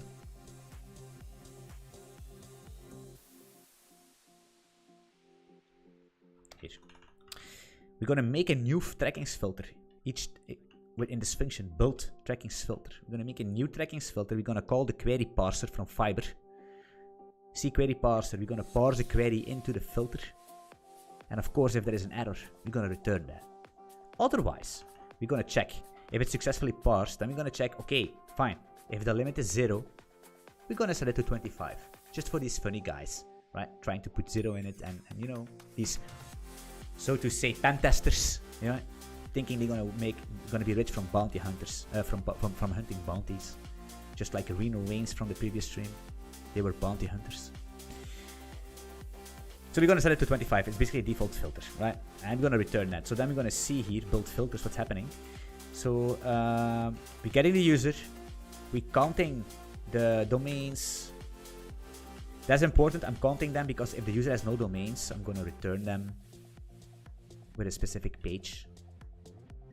And the reason why you need to do a separate query, or maybe do a double query, is because a user can have domains being tracked, but the filter can return 0. So if you're based on the results from the filter, and there are no results, you're gonna show him, hey, you have no trackings. No, he has trackings. There are no results. Two different things you need to take care about. Then we're gonna build a filter, right? And then we're gonna build a filter context. And the filter context is basically what we're gonna return to the view, right? So we're gonna build our filter, which basically is the statuses filter and the limits filter. But then also we're gonna have a selected status, a selected filter, and a selected page, right? These things are basically here, so we can render them in the view, right? We know exactly what values we need to render. And then I'm basically here. And then we're gonna have what's actually selected. That was I'm calling the filter context. So we're gonna build this filter context. Then I'm gonna query, what I'm gonna do here actually. Then I'm gonna check if the filter is all, because that's not in our database, right? It's gonna be expired, expires, and all that stuff. All is no status, but it's gonna be a status for the front end, so we can track all of them. You know what I mean? So I'm gonna do some shenanigans with that. I'm gonna track. Then I'm gonna get all my trackings with the query, the limit, and the current page, which is basically just this. Yeah, guys, it's a bit of stuff, right? You need to do some stuff. It is what it is, right? You need to build it. You know what I mean? Build the query, where, yada, yada, yada, an offset, and all that stuff. That's fine. And then we're going to basically make a data map. And we're going to put everything we want in our view in it. And then we're going to do a filter decode. Filter encode. Why? That's for the view, which is going to be pretty insane. Let me show you domain.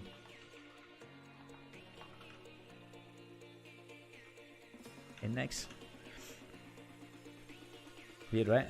You see, then you do it just like that with a link. You make a link for your page, query params, and then you append the current page. Because if you don't do that and you don't append the param that's already there, you're going to basically eliminate your query and just put a page. So the user is going to lose his status. The user is going to lose his filter, right? That's what's going to happen.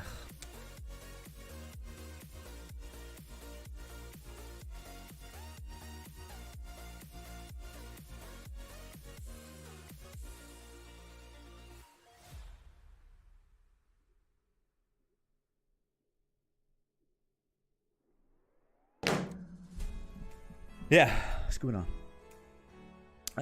So that's how it is, right? Yeah. Yeah. That's how you filter. Can we interact with the DOM with Go like JavaScript? Of course not. Of course not. If you want to interact, with the DOM, you need JavaScript. But when are we going to interact with the DOM? When are you going to interact with the DOM? That if maybe I'm going to interact with the DOM here and there, sure. Because what I want to do here is I'm adding domains and I click track domains here. I'm going to fix this, is way too big. Way too much space here. When I track domains, it needs to load, but there is no loader. But you cannot see that because there is no spinning animation, right? So what I can do is basically on this click, I can add a loader in, because the loader is going to eliminate itself when the request is done. Because you request something, it's gonna wait until there is a response, right? So it's gonna keep loading. That's a trick. So it's gonna keep, the spinner is gonna keep spinning until the request you did is completed, and then it's gonna redirect you to another page.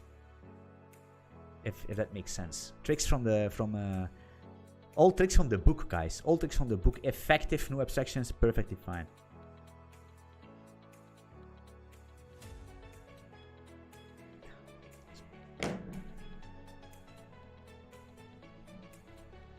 Yeah, you can use something like JavaScript in the backend, but most of the time you don't need it, right? For example, I could use it here, right?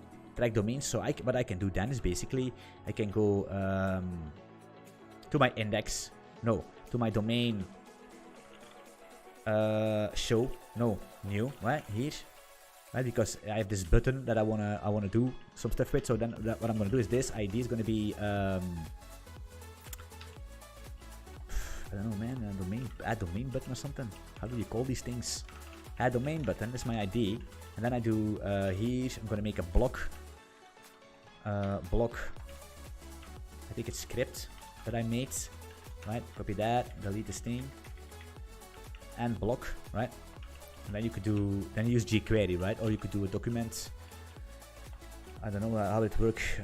Document, of course, you need to make sure you're ready, document on ready and all that stuff, but there's no jQuery, so you need to add event listeners. That's why you use jQuery, so you need to do that. So you could do document dot, I don't know, get, what's going on? Oh yeah. You make a script tag, right? That's what you do. And then you do documents. .get elements by ID domain, and you add an event listener, and on click you know what it is. It's just a little bit of JavaScript you need to do. If you, that's true, right? It's not like, but still, let's be honest. You think, oh, but document get element by ID and that, yeah, and use effect, huh? Hey, that's the same shenanigans, right? You first need to use state, right? Use state, and then you need to do this, and then another function, and then you need to make a hook. It's the same amount of work you're gonna do. It gives you the false assumption that it's gonna be cleaner, which maybe it is for big code bases. But it's actually a false assumption, right? It's actually a false assumption. By the end of the day, you're maybe gonna write the same amount of code with native JavaScript or jQuery, then you're gonna do it with Next.js for simple things. For complex things, I can understand that you can use these things, but for normal applications, the majority of the applications, admin dashboards, delivery software, tracking software, bookkeeping software, to-do software, planning software, you don't need that all that stuff, right?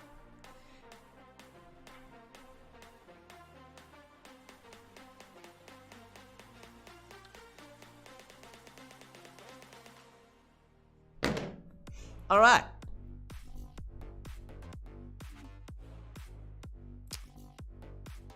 I'm used to go for API JavaScript for fun, but you alright this much well. It depends, right? Most of the time, yeah, it depends. It depends who you are, you know what I mean?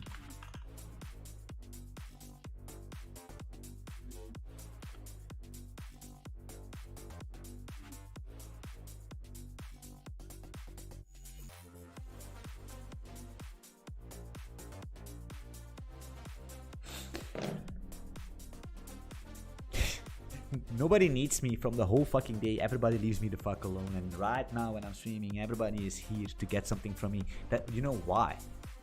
You know why that is? That's because in the day people are working, and at night they think they can just...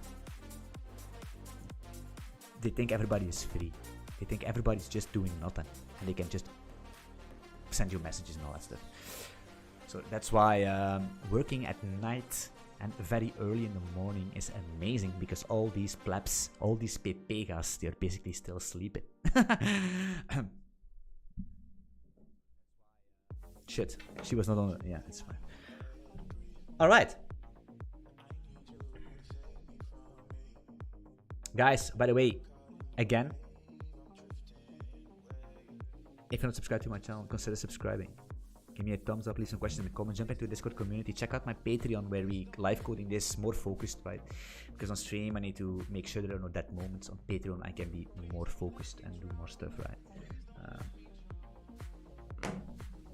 Yeah. Are there any questions I need to resolve? Some things I need to wipe away? Whose mind I need to clear? Who I need to influence? Tell me, and I will do it. What do you want to know? Still so many things I need to do, man. It's so fucking annoying. I can completely understand that you're gonna give up on a project, because the first 2 to 3 days are amazing, but then you're gonna come across these nasty little things, right? These nasty little things, and that's then your mind begins to spin, right? Oh man, shit. Is this worth? Am I wasting my time? Is somebody gonna use that, you know? And then that's the moment you're gonna give up. That's a problem. You cannot do that. You need to keep going, right? Keep going.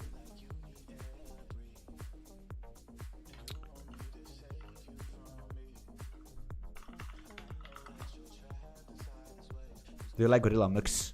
Yes, but it's very basic, right? It's the classic Golang soy dev. You know what I mean? The classic Reddit Golang community member. Cool, Mux is the best thing, yeah, because it's idiomatic approach. It's compatible with the standard library. Yeah, but it does not do anything more than that, right? It's good for muxing, it's good for simple stuff. But if you want to do more, if you really want to build applications, you're really gonna get. You really need something like a Fiber or an Echo or a Gin maybe, or something else. You really need that, right? And everybody that basically says that's not true is a complete idiot and still making 80k a year, which is broke. Let me quickly think. Can I do something cool real quick on stream? Can Svelte do it all? 18 minutes. Ben Davis. Who's Ben Davis? His thumbnails are a bit scuffed. I was the same like him. Well, I'm gonna do this guy a favor. I'm gonna do this guy a favor here real quick. Ben Davis. Who's Ben Davis? Let's inspect. Let's inspect Ben Davis, ladies and gentlemen. Hey, this was not planned. It's also not sponsoring me. Maybe I should ask him for money, but hey. But I think I saw this guy already a couple times. He's doing some stuff with Svelte, I think. Let me see Ben Davis. 6K and a half subscribers for Ben Davis. For my man, Ben Davis. Block this Ben? Listen. Ben, listen. You need to change this thing. Right? I don't know what block and insider viz is, but you need to change that. Right? You're Ben Davis. You need to fix this. That's the first thing. First of all, we go to Twitter. We're gonna inspect Ben Davis. 561 followers. Ben Davis, you need to step it up. He's also a student and a software engineer. Built inside of this. Okay, cool. Insider training, visualization of advice. Okay. He's an indie hacker. I like him. Ben Davis. Anyway. So, let me see if we can react to a video of Ben Davis. He has good videos. I don't know. I think I watched a couple of him very quickly, but... this was the first one I saw from him, Pocket Base, because somebody on my stream mentioned Pocket Base, and he... You can also see that this is the longest video that I watched.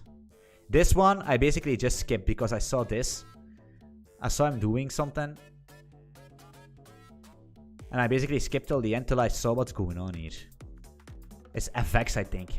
It's so disgusting.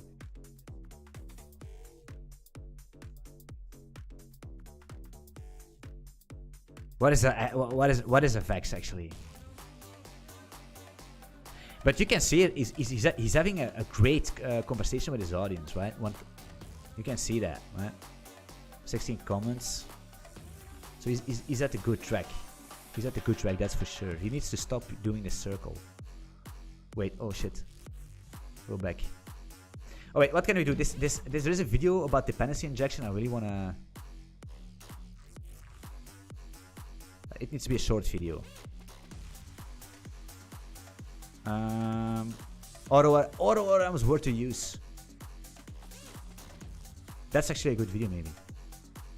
80 minutes, too long. This is gonna be is this a coding video?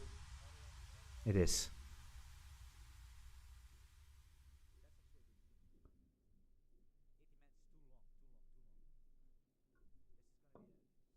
Try another way. Okay, let's do this one. Why is nothing happening here actually, to be honest? Wait, guys, un momento, por favor. What is this all? What's going on here? Hey! Okay, stop the music. Wait a second, guys. Wait, I'm gonna.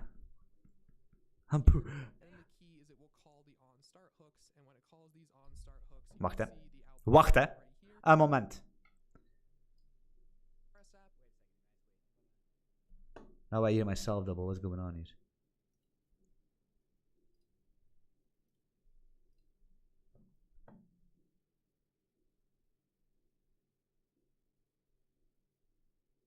Okay, just a second. Wait, how am I gonna do this? Wait, I'm gonna do this, guys, real quick, because I need to. His problem is that I need to bump that up. I've tried doing things the sort of Go way, which I do like actually. It's grown on me a lot. I've tried a bunch of different things, done a million different projects, and is this clear? Is this clear? Let me know. Let me know if this is understandable and all that stuff. Damn. Let me know if it's understandable. Normally it should be. Normally it should be in the range of you can hear it. So if you've been watching my channel for any amount of time, you've likely seen my struggle with how the heck do you set up and structure a Golang backend server, whatever. I have gone through several very different iterations of this. His audio is good, right? Yeah, it's good. His audio is good, all right? His audio is good. He has a Rode thingy. He has a Shure microphone. He has a much more expensive microphone than I am. He has hair. Right? He looks young and fresh, and the world is open for him. His room is boring, but that could be like Ben, listen. Ben, you need to get a plant. Get a plant, Ben, or something like this. Look at that. That's even nice. Look at this. Something like that, right? Cosplay GG, right? Not a hot tub and some tits, and we are good. All right, Ben, you're doing a good job. Let's see what's going on here. I've tried structuring it like an Express app. I've tried doing things the sort of Go way, which I do like actually. It's grown on me a lot. I've tried a bunch of different things, done a million different projects, and I've never really found a way that I thought was decent. And this way that I'm going to show you today is a new way, and I think it's very good and it has a lot of promise. I'm not going to sit here and pretend that I think it's the perfect Are you smoking weed, Ben? Are you smoking weed? I can see some. No, it's fine. His sound is very good, man. His production is very good. Silver bullet solution, because I think one of the biggest things I've learned about Go and Go backends and all these different things is that there is no silver bullet. There's no perfect way to do everything. That's why when you create like a template or something for Go, it doesn't make as much sense. There's no exact framework and structure to do things. It's very unopinionated, and that's a beautiful thing, and that's also Whoa, wait. Did I hear this correctly? We need to rewind this a little bit, actually, to be honest. And that's why when you create like a template or something for Go, it doesn't make as much sense. There's no exact framework and structure to do things. It's very unopinionated, and that's... Is he talking about Golang that is very unopinionated? Hey, go to Reddit. You ever went to Reddit, man? They are so opinionated. It's crazy. They hate me. I think the whole Golang community, they hate me. I'm basically by far one of the best Golang content creators there is. The amount of people I basically port from other languages to Go is insane, right? There is nobody else on the fucking YouTube that does this, right? But they all hate me. I swear to God, I have no clue why everybody is following me and all these guys, because they fucking hate me. Each Reddit post, they fucking hate me. They hate me so hard. They really, really hate me. I don't know what it is or why it is, but the Go community doesn't like me for some fucking reason. But hey, doesn't care, poor motherfuckers. All right, let's go. It's a beautiful thing, and that's also a terrifying thing. It makes it very difficult for newbies to get into it, and it makes starting out projects a little more tricky. So today I want to talk about dependency management in the Golang package FX. This is a way to help you structure your apps and a way to help you set things up in a way that makes a little bit more sense. And even though there's a weird little learning curve here, once you get the hang of it, it's very easy. So what we're going to do today is I'm going to go through, I'm going to show you how I structured the Go Svelte to-dos backend API thing that I talked about in these previous two videos. I'm going to be expanding on it even more in the next video. We're going to be adding CRUD roots to this, but for now, we're just going to be talking about the layout and the structure, how I'm providing everything. All the source code is linked in the description below, and I highly recommend that hey, Ben! Before or after you watch this video. Ben, guys, it's happening. I don't know what's going on. Somebody has called the infantry. Ben Davis, ladies and gentlemen, is live in the studio. Ben, we were just watching one of your channels. Only positive things, right? Only positive things. I saw your videos, a couple. You're popping up in my feed because somebody mentioned something about Pocket Base, and I was looking. I didn't actually heard about it, and I was looking on the internet for it, and I saw one of your videos, and that's the first one I checked, and then I saw you were all over my fucking feed with Go shenanigans. You know what I mean? So I thought, hey, I was a little bit bored. I'm completely fried. I cannot focus anymore in this stream. So I thought, why not get Ben Davis on the screen? You know what I mean? Because something that this FX thing, I'm probably going to completely disagree here with you. And that's why I'm taking this video, because I actually don't know what it does, but I'm already disagreeing. That's crazy, right? Go through the FX documentation. This will give you a very good understanding of how it works, and it will give you a deeper look into it than I'm going to give you here. I'm going to try and keep this as brief as possible to not drone on so that you can get the key information and get out. So without further ado, let's get into it. So let's start with, as we usually do, a high-level overview of how this is actually going to work. So FX is a dependency management system. So if you're not familiar with the concept of dependency injection, you're likely a TS dev. I am not a C# guy or anything. What did he say? Did he just basically bash the whole TypeScript community? Of how this is actually going to work. So FX is a dependency management system. So if you're not familiar with the concept of dependency injection, you're likely a TS dev.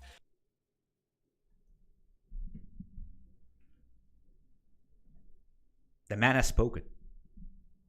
If you don't know listen guys, if you don't know what dependency injection is, you're probably TS dev. Get the fuck out of our channel. No, it's not true. But the thing is, dependency injection is most of the time making too overcomplicated, right? But it's a big thing in other languages, that's for sure. And let me first watch, because I have no clue. I can say things that are basically untrue, right? So let me check this thing out. I am not a C# guy or anything like that, but I think that this is a much more common pattern I did Spring Boot dev for like a week. I played with it, and dependency injection was a big thing there. It's very common in a lot of these other frameworks, and it's something that FX will help us do here. So the core concept that we're going to be talking about, and I'm not going to get too much further into it than this. Again, the docs are there. I highly recommend you read those to get more into it. But the whole thing that we're going to be talking about here is going to be providing dependencies to FX so that FX can then provide those to other different things that we provide to it. So I know that doesn't make a...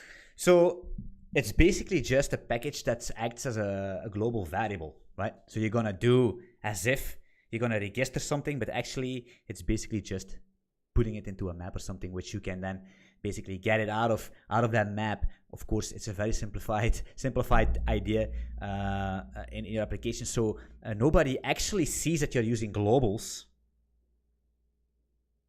but actually you do, because you're using FX. That's all fine. And it's from Uber, so it's even finer, because it's Uber.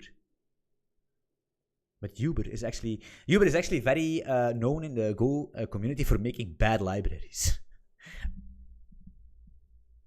So do I. I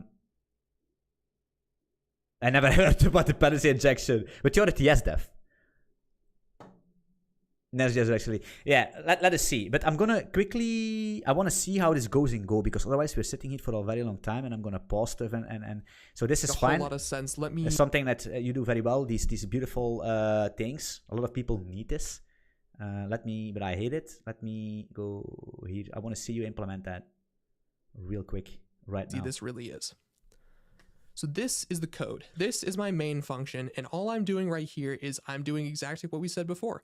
I'm providing, and then I'm consuming. So up here we have this new Fiber server method. This is the beating heart of the app. This is that bottom box that creates and runs our Fiber server.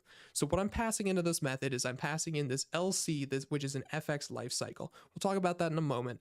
But the big thing is, remember that my Fiber server back here in our diagram, it depended on the user handler. We needed to pass that dependency into our Fiber server. We needed to inject the dependency.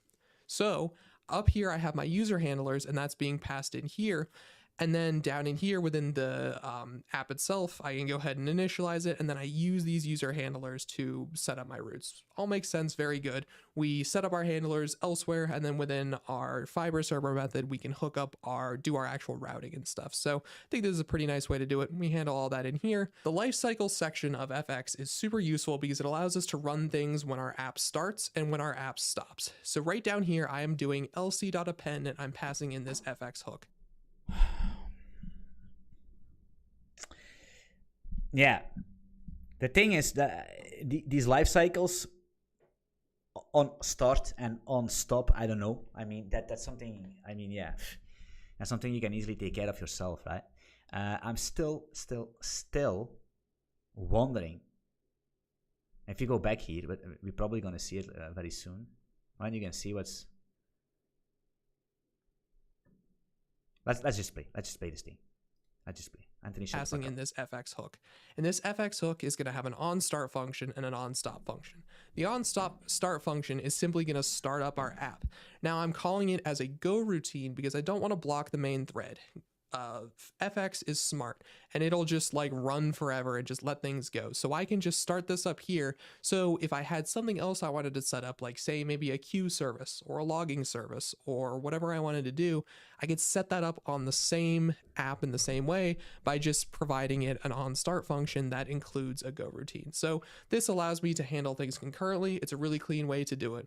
And then this on stop is going to return the cleanup for this, and all that cleanup is going to be is to shut down the app itself. And then all this on stop function is going to do is it's going to take in another method and it's going to go ahead and return the app.shutdown, which returns an error, which is all that this takes in. So we can shut down the app gracefully, and this will make sure that we never have any weird crashes and everything is handled properly. So this is all that's in our new Fiber server. It is actually weird, right? So basically what you do here is app listen,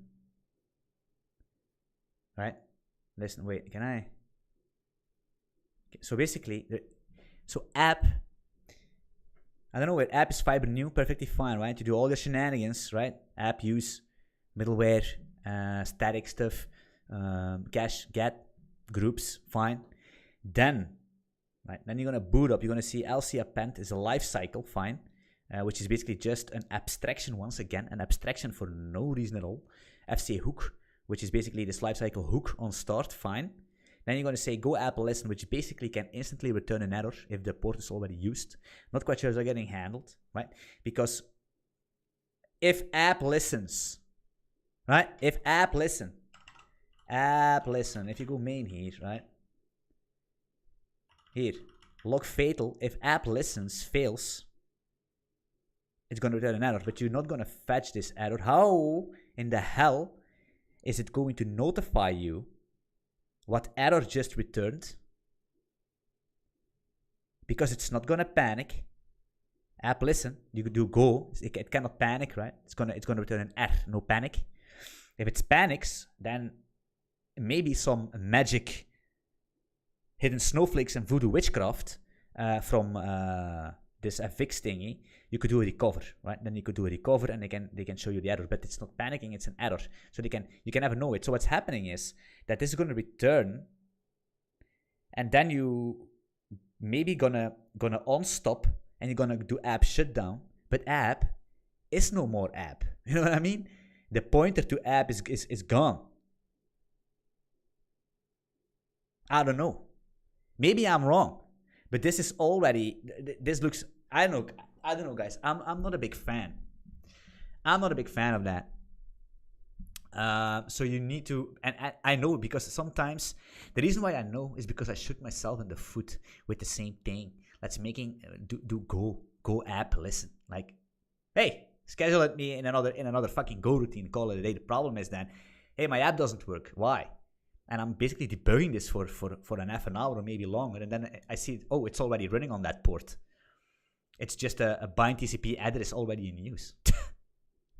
You know what I mean? This is so. This is a thing. So listen, like these life cycles is very easy, right? I mean, it's simple. Your app is either gonna boot or it's not. It's a binary thing, right? It's either gonna boot up or it's either gonna fail, right? And the life cycle is very simple. You're in your main here. It's either gonna do this, or if you want to do a life cycle here, if you really want to do some stuff here, I don't know for what kind of reason you want to do it, then you actually basically going to do an error. You're basically going to catch the error here, just like that. Can I please type? You see it's watching too much videos. Like this. If r is not null, it's time for me to stop. That's for sure. What's going on here actually? Like that, right? And then you clean up here, right? Clean up, something like that. Right? It's easy. It's everybody can read it. Everybody knows what's going on. Even TS devs, BFFs, they know. Everybody knows what's going on. We listen to the app. There is an error. We handle it, right? And if you want to close your app, I'm not quite sure if Fiber has something to stop it. Can you close this or stop? Whatever. There is some channel probably where you can gracefully shut it down, and then this error probably also going to get triggered. I don't know. Something like that. I think that's much cleaner. Anyway, it's fine. But sometimes that's true. Sometimes you have multiple servers, right? You could have your sometimes I have an API server and something else, and a SSH server. And you first want to boot your SSH server, and you want to do a go func with your app list, but then you do a go func, right? And you do it instead of what's going on, caps lock on. Then you do guys, what the fuck just happened here?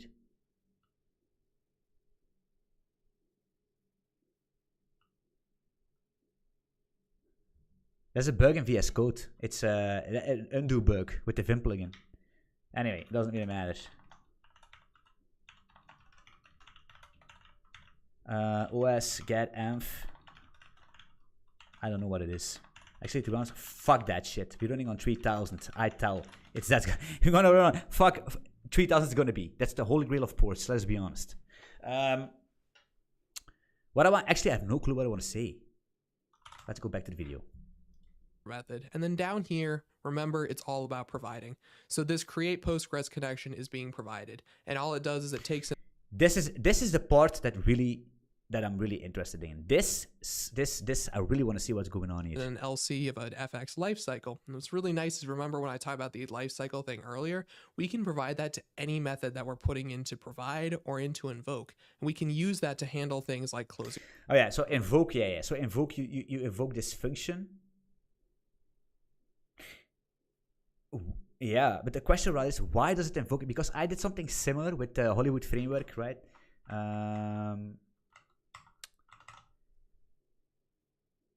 It's really time to stop for me. With the Hollywood framework, where you can spin things up, but this is weird because how does FX know what the hell are you? Why do you need to invoke it here? Because they don't know it, right? Maybe it's returning something. I have no clue. Anyway. Our database. So what I'm doing in here is I'm going ahead and I'm initializing my Postgres connection, and then I'm calling an onStart function to, I'll check if there's an error, and if there is. Okay, so you return a PG pool. I see. You return a pool, which is then basically going to let an error. I'll throw it.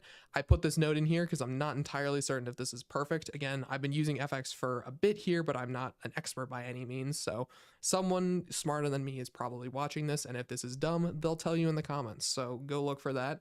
Then the big thing that is really important here is the onStop function is connection.close. So what we're going to do is anytime we stop our FX server, we will close our Postgres connection. So going back to our main.go, we're you see, you have this db create Postgres com. It creates this pointer. fx.provide. So I'm thinking actually how they handle that. So you're going to return an arbitrary pointer. Do you need to set that up? Like how is it how do you retrieve that stuff? That's what I want to see. How do you retrieve stuff? Because you need to cast that, in my opinion. Providing our pgx.pool, and then we're going to provide our user storage, and this user storage is going to take in this pgx.pool. It doesn't matter what order we put these things in. Here you can clearly see I have provided up here. So remember, we were providing things. We've provided the Postgres connection pool. We provided the user storage, provided the handlers, provided the client, provided the session manager. All of these are now available to be used.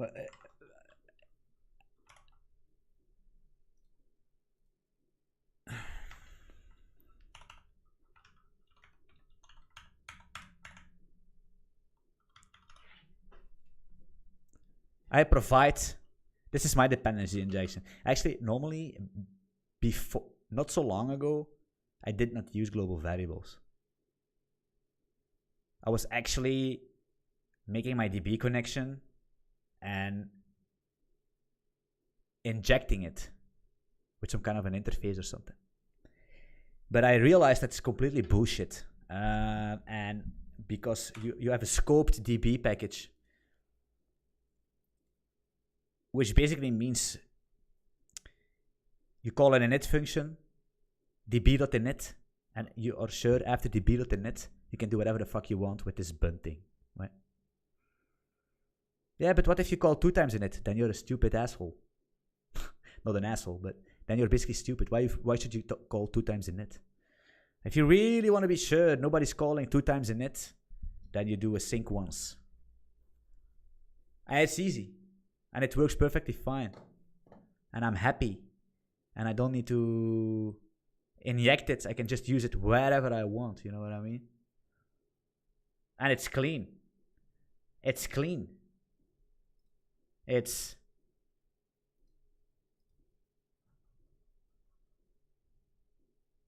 I mean, look at these beautiful queries. DB bun new select, done. Get account. A simple builder here for a fiber map, so I can put my queries in a fiber map, easy peasy. Update account, small. Create account if user not exist. You see? DB bun new insert, easy peasy. Some default account initialization. Scales well, right? There is, yeah. Used by any of our different functions, and they rely on each other, but we can inject them accordingly. If I wanted to swap out my user storage, I could just put a different user storage in. As long as it implements the same interface, it would work. So we implement all that stuff in. So Ben is telling me that's exactly how I was doing it, but it quickly became a huge pain to manage passing that non-global DB connection. How do you mean? How do you mean? How can this be a problem?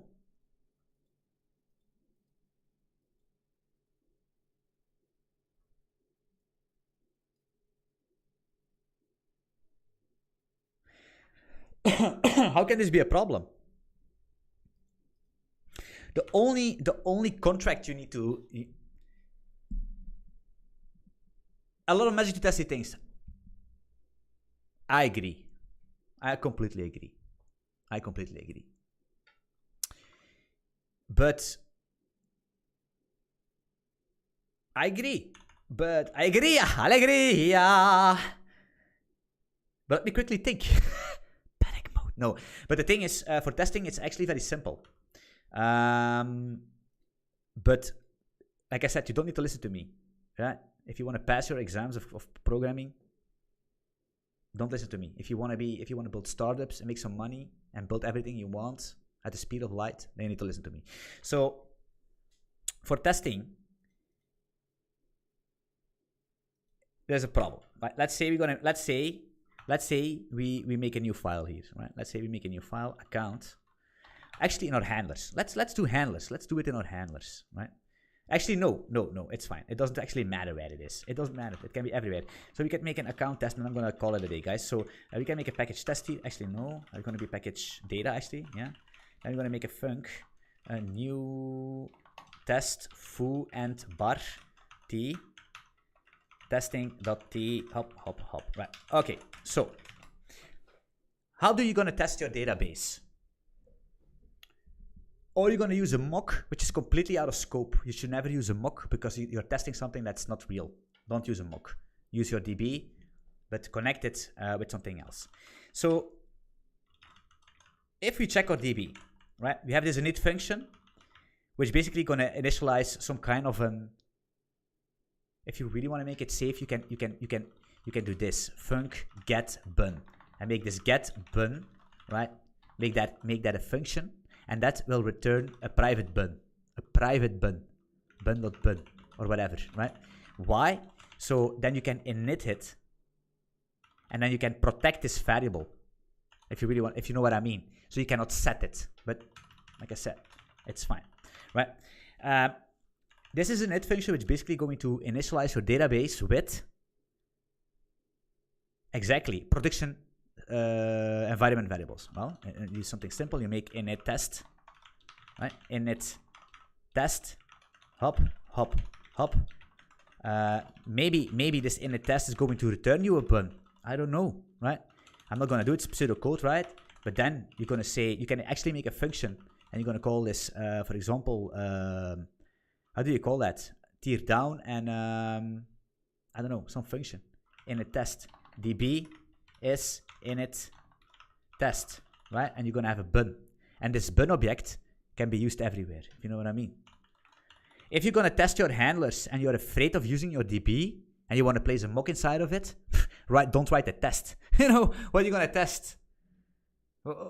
If you're basically excluding your database connection with a mock, with a stub, what are you testing? Because you can deploy this stuff with a test that passes, but basically the first thing that happens is a user with a 500 because your database is borked. Makes no sense, right? Makes no sense. But you could do init test. You could do a tear down and how do you call that? DB I don't know, DB up or something, DB tear down, and there's no big of a deal. The reason why you guys are struggling with that is everybody making it too complicated. But that's my opinion, and I could be wrong. I probably am wrong, but that's how I don't like it. I did it way before. I did it exactly with beautifully DBs, new DB, and then you needed to pass some config variables, and then an interface for this and an interface. Fuck these interfaces. I'm using a lot of interfaces. People know that from my channel, but sometimes it's too much, right? Sometimes it's too much, and sometimes I want to be a little dirty also. Please, can I? Integration unit, also true. Testing is important, but like I said, in my country, in my language, they say, ik heb er een broertje aan dood. Ik heb er een broertje aan dood. That basically means you have a brother dead. You have a brother dead. That basically means most of the time you're not going to do it because you hate it. Or you don't want to do it. You don't like it. That is what I mean. Ik heb er een broertje aan dood. And that's exactly what it is. Because writing a good test, writing a good integration test is super important, but it's time consuming, and it's another code base you need to maintain. Don't forget that, right? Writing a test can take long. Writing good tests can take longer than writing the actual feature. I'm not saying that you don't need to test, because all my repos are basically, if you check Hollywood, all my serious GitHub.com holy NTM. Man, I need to stop. All my thingies are basically full of tests. They're full of fucking tests. Actor, engine test. You see, I'm a tester. I test. But if you're building a tool, a side hustle, and you all need to test all that stuff, man, please, it's gonna be you're gonna be burned out sooner than you think. SQLC, yeah, I know, but it's too big of a hassle, right? Ben Davis, go follow this guy on Twitter. First of all, I want to quickly see how you get these things. Can I find that? New user storage. This is weird. I did that pattern before. I don't. I don't know. It's probably a good pattern. That's for sure. It's probably a good pattern. In my course, I teach that pattern. By the way, in my course, I teach that pattern where we have a store, the hotel store, and what is the other thing? The room and the user store and yada yada yada. Because I think that's the way you should learn it, but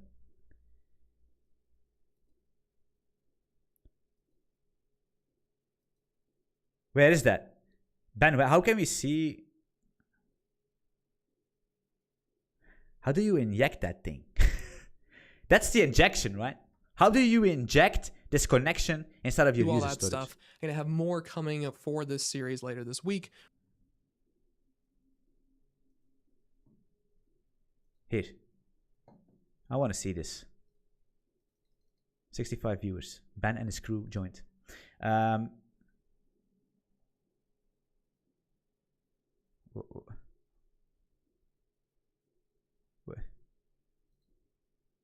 Yeah.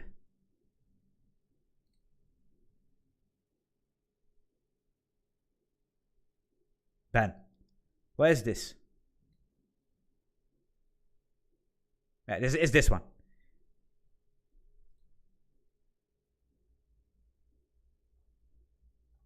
Okay, so handlers, all right? To-dos.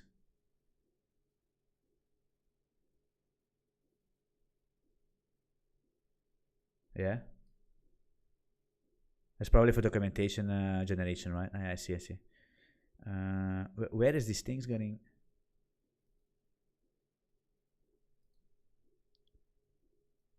To-do handler.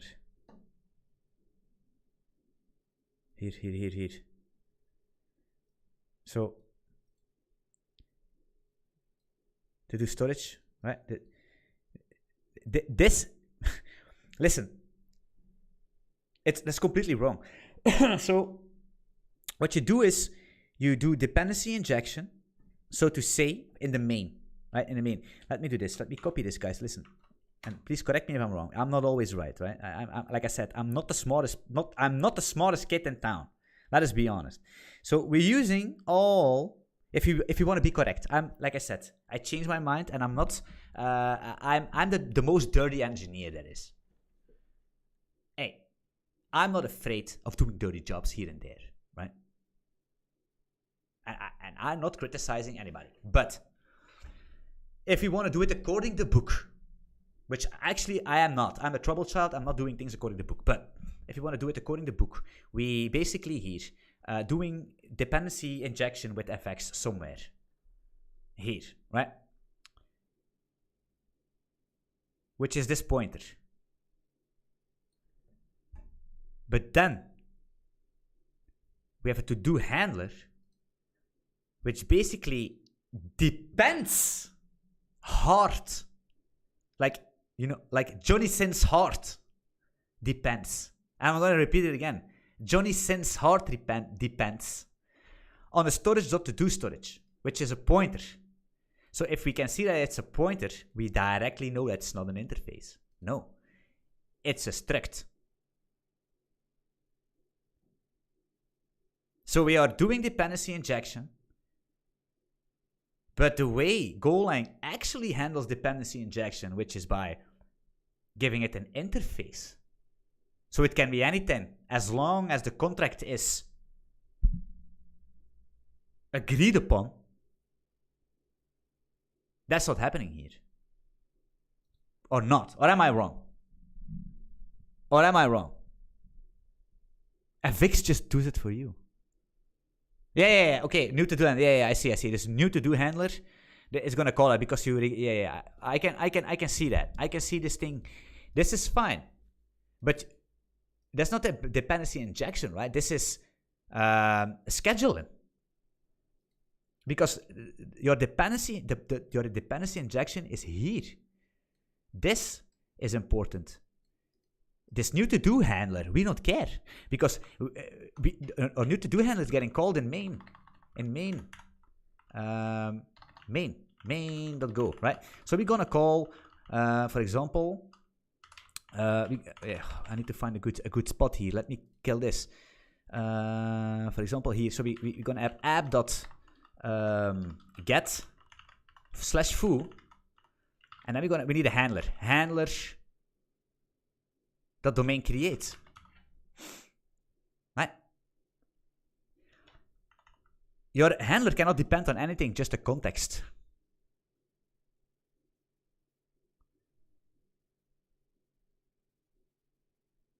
But now you're going to say, yeah, but my handler probably depends on these things.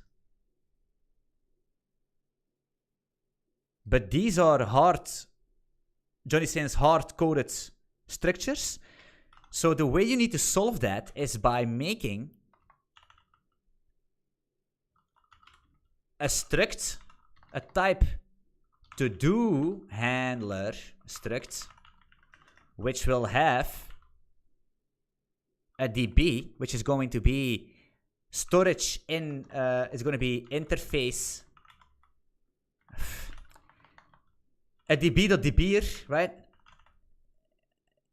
It's an interface, so it can be anything, and it's also going to depend on an out session manager.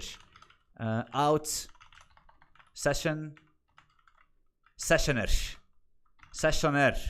just because that's what Go want. I don't like that. Sessionable or whatever, it would be more sense. So then you can construct a new handler. Handler is going to be new whatever to do handler here, right? You can put your dependency in here. Interfaces, no interfaces, right? Which are interfaces, but it could be a mock or no mock, or basically a Redis session handler, or a fucking whatever Firebase session handler. I don't know. You put your handle in here, handle foo, and that's it. Because your dependency, what needs to be injected, you inject it here, which can be anything. Why would fx do that for you? It's going to call this for you, but you're going to have a problem here because this is a Johnny Sins hard stuck thing.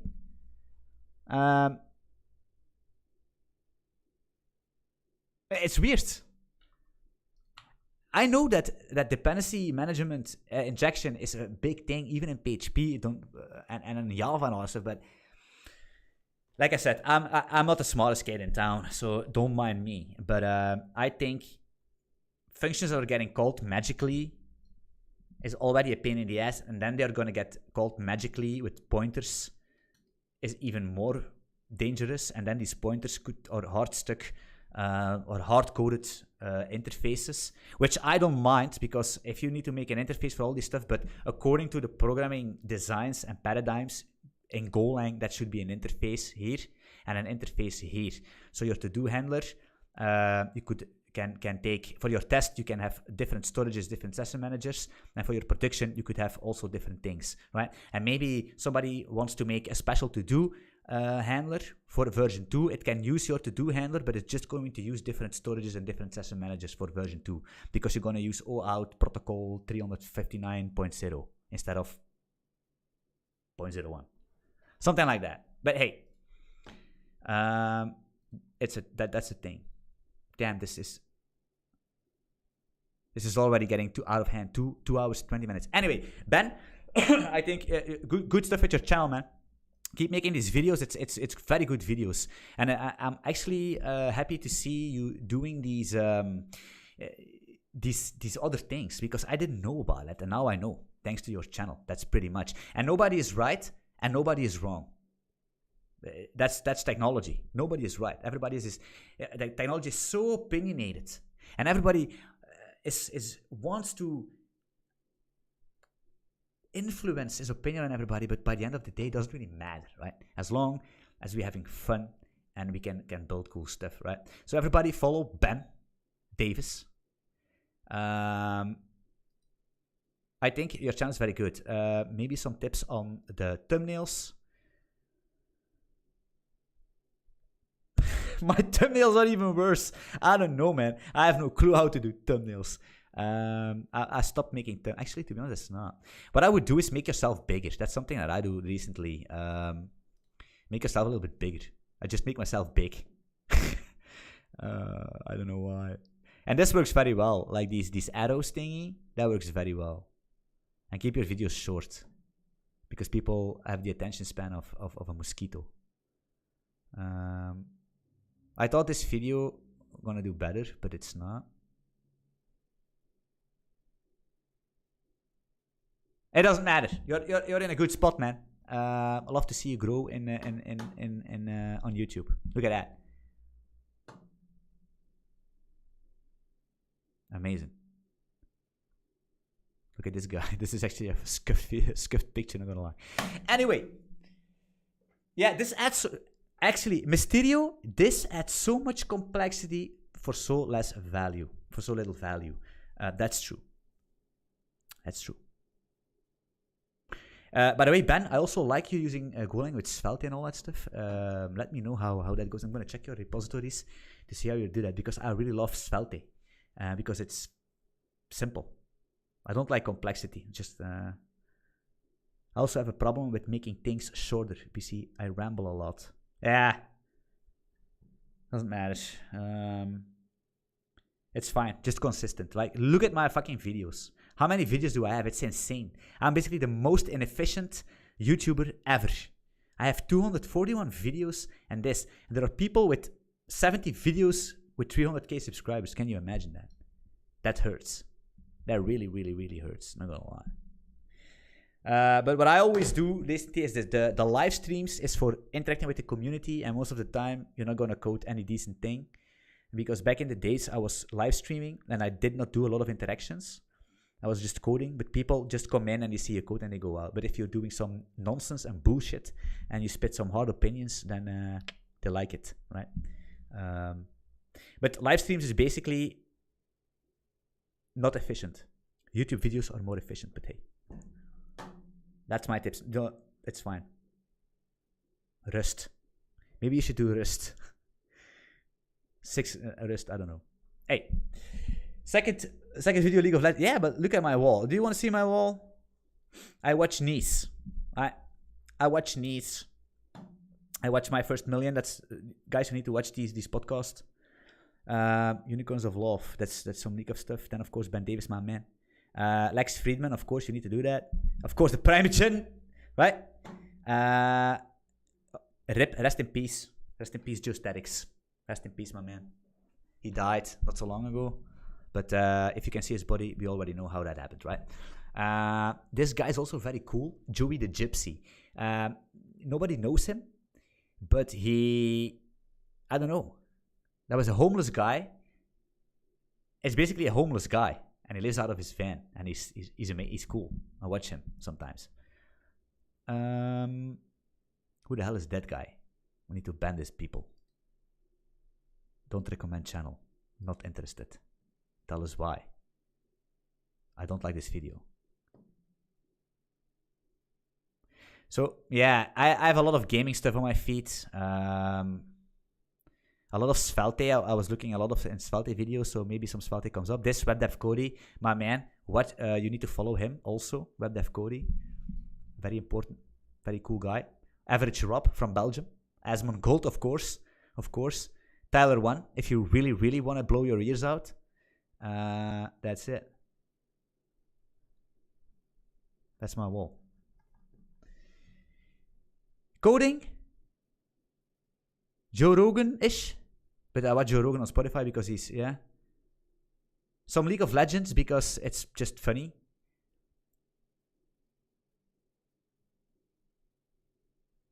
And that's it. And then, yeah, the rest is a little bit of ladies.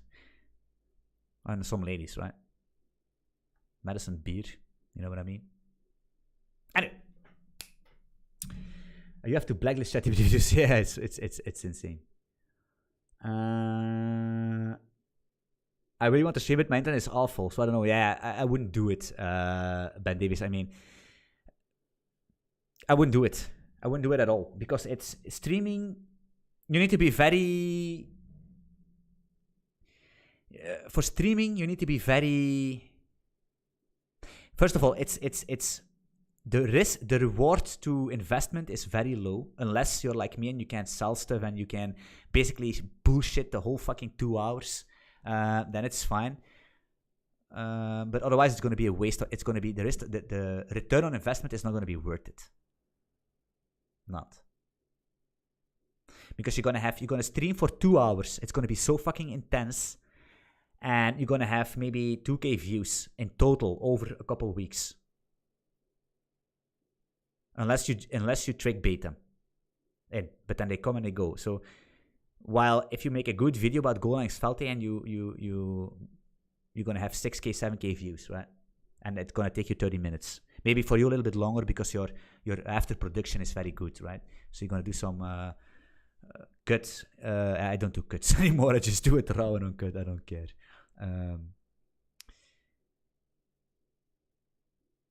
Chat GPT.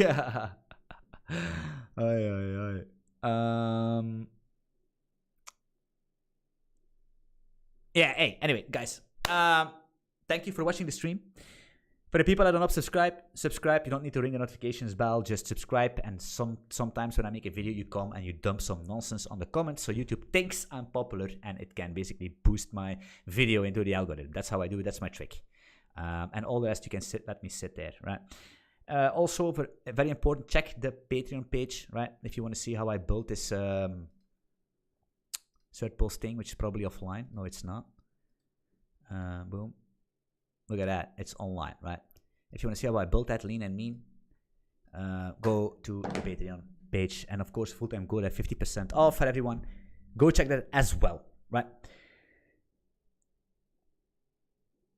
You kind of look like The Rock. That's what my daughter said today. Because they watched The Rock and John Cena. I don't know. They are watching this YouTube wrestling thing.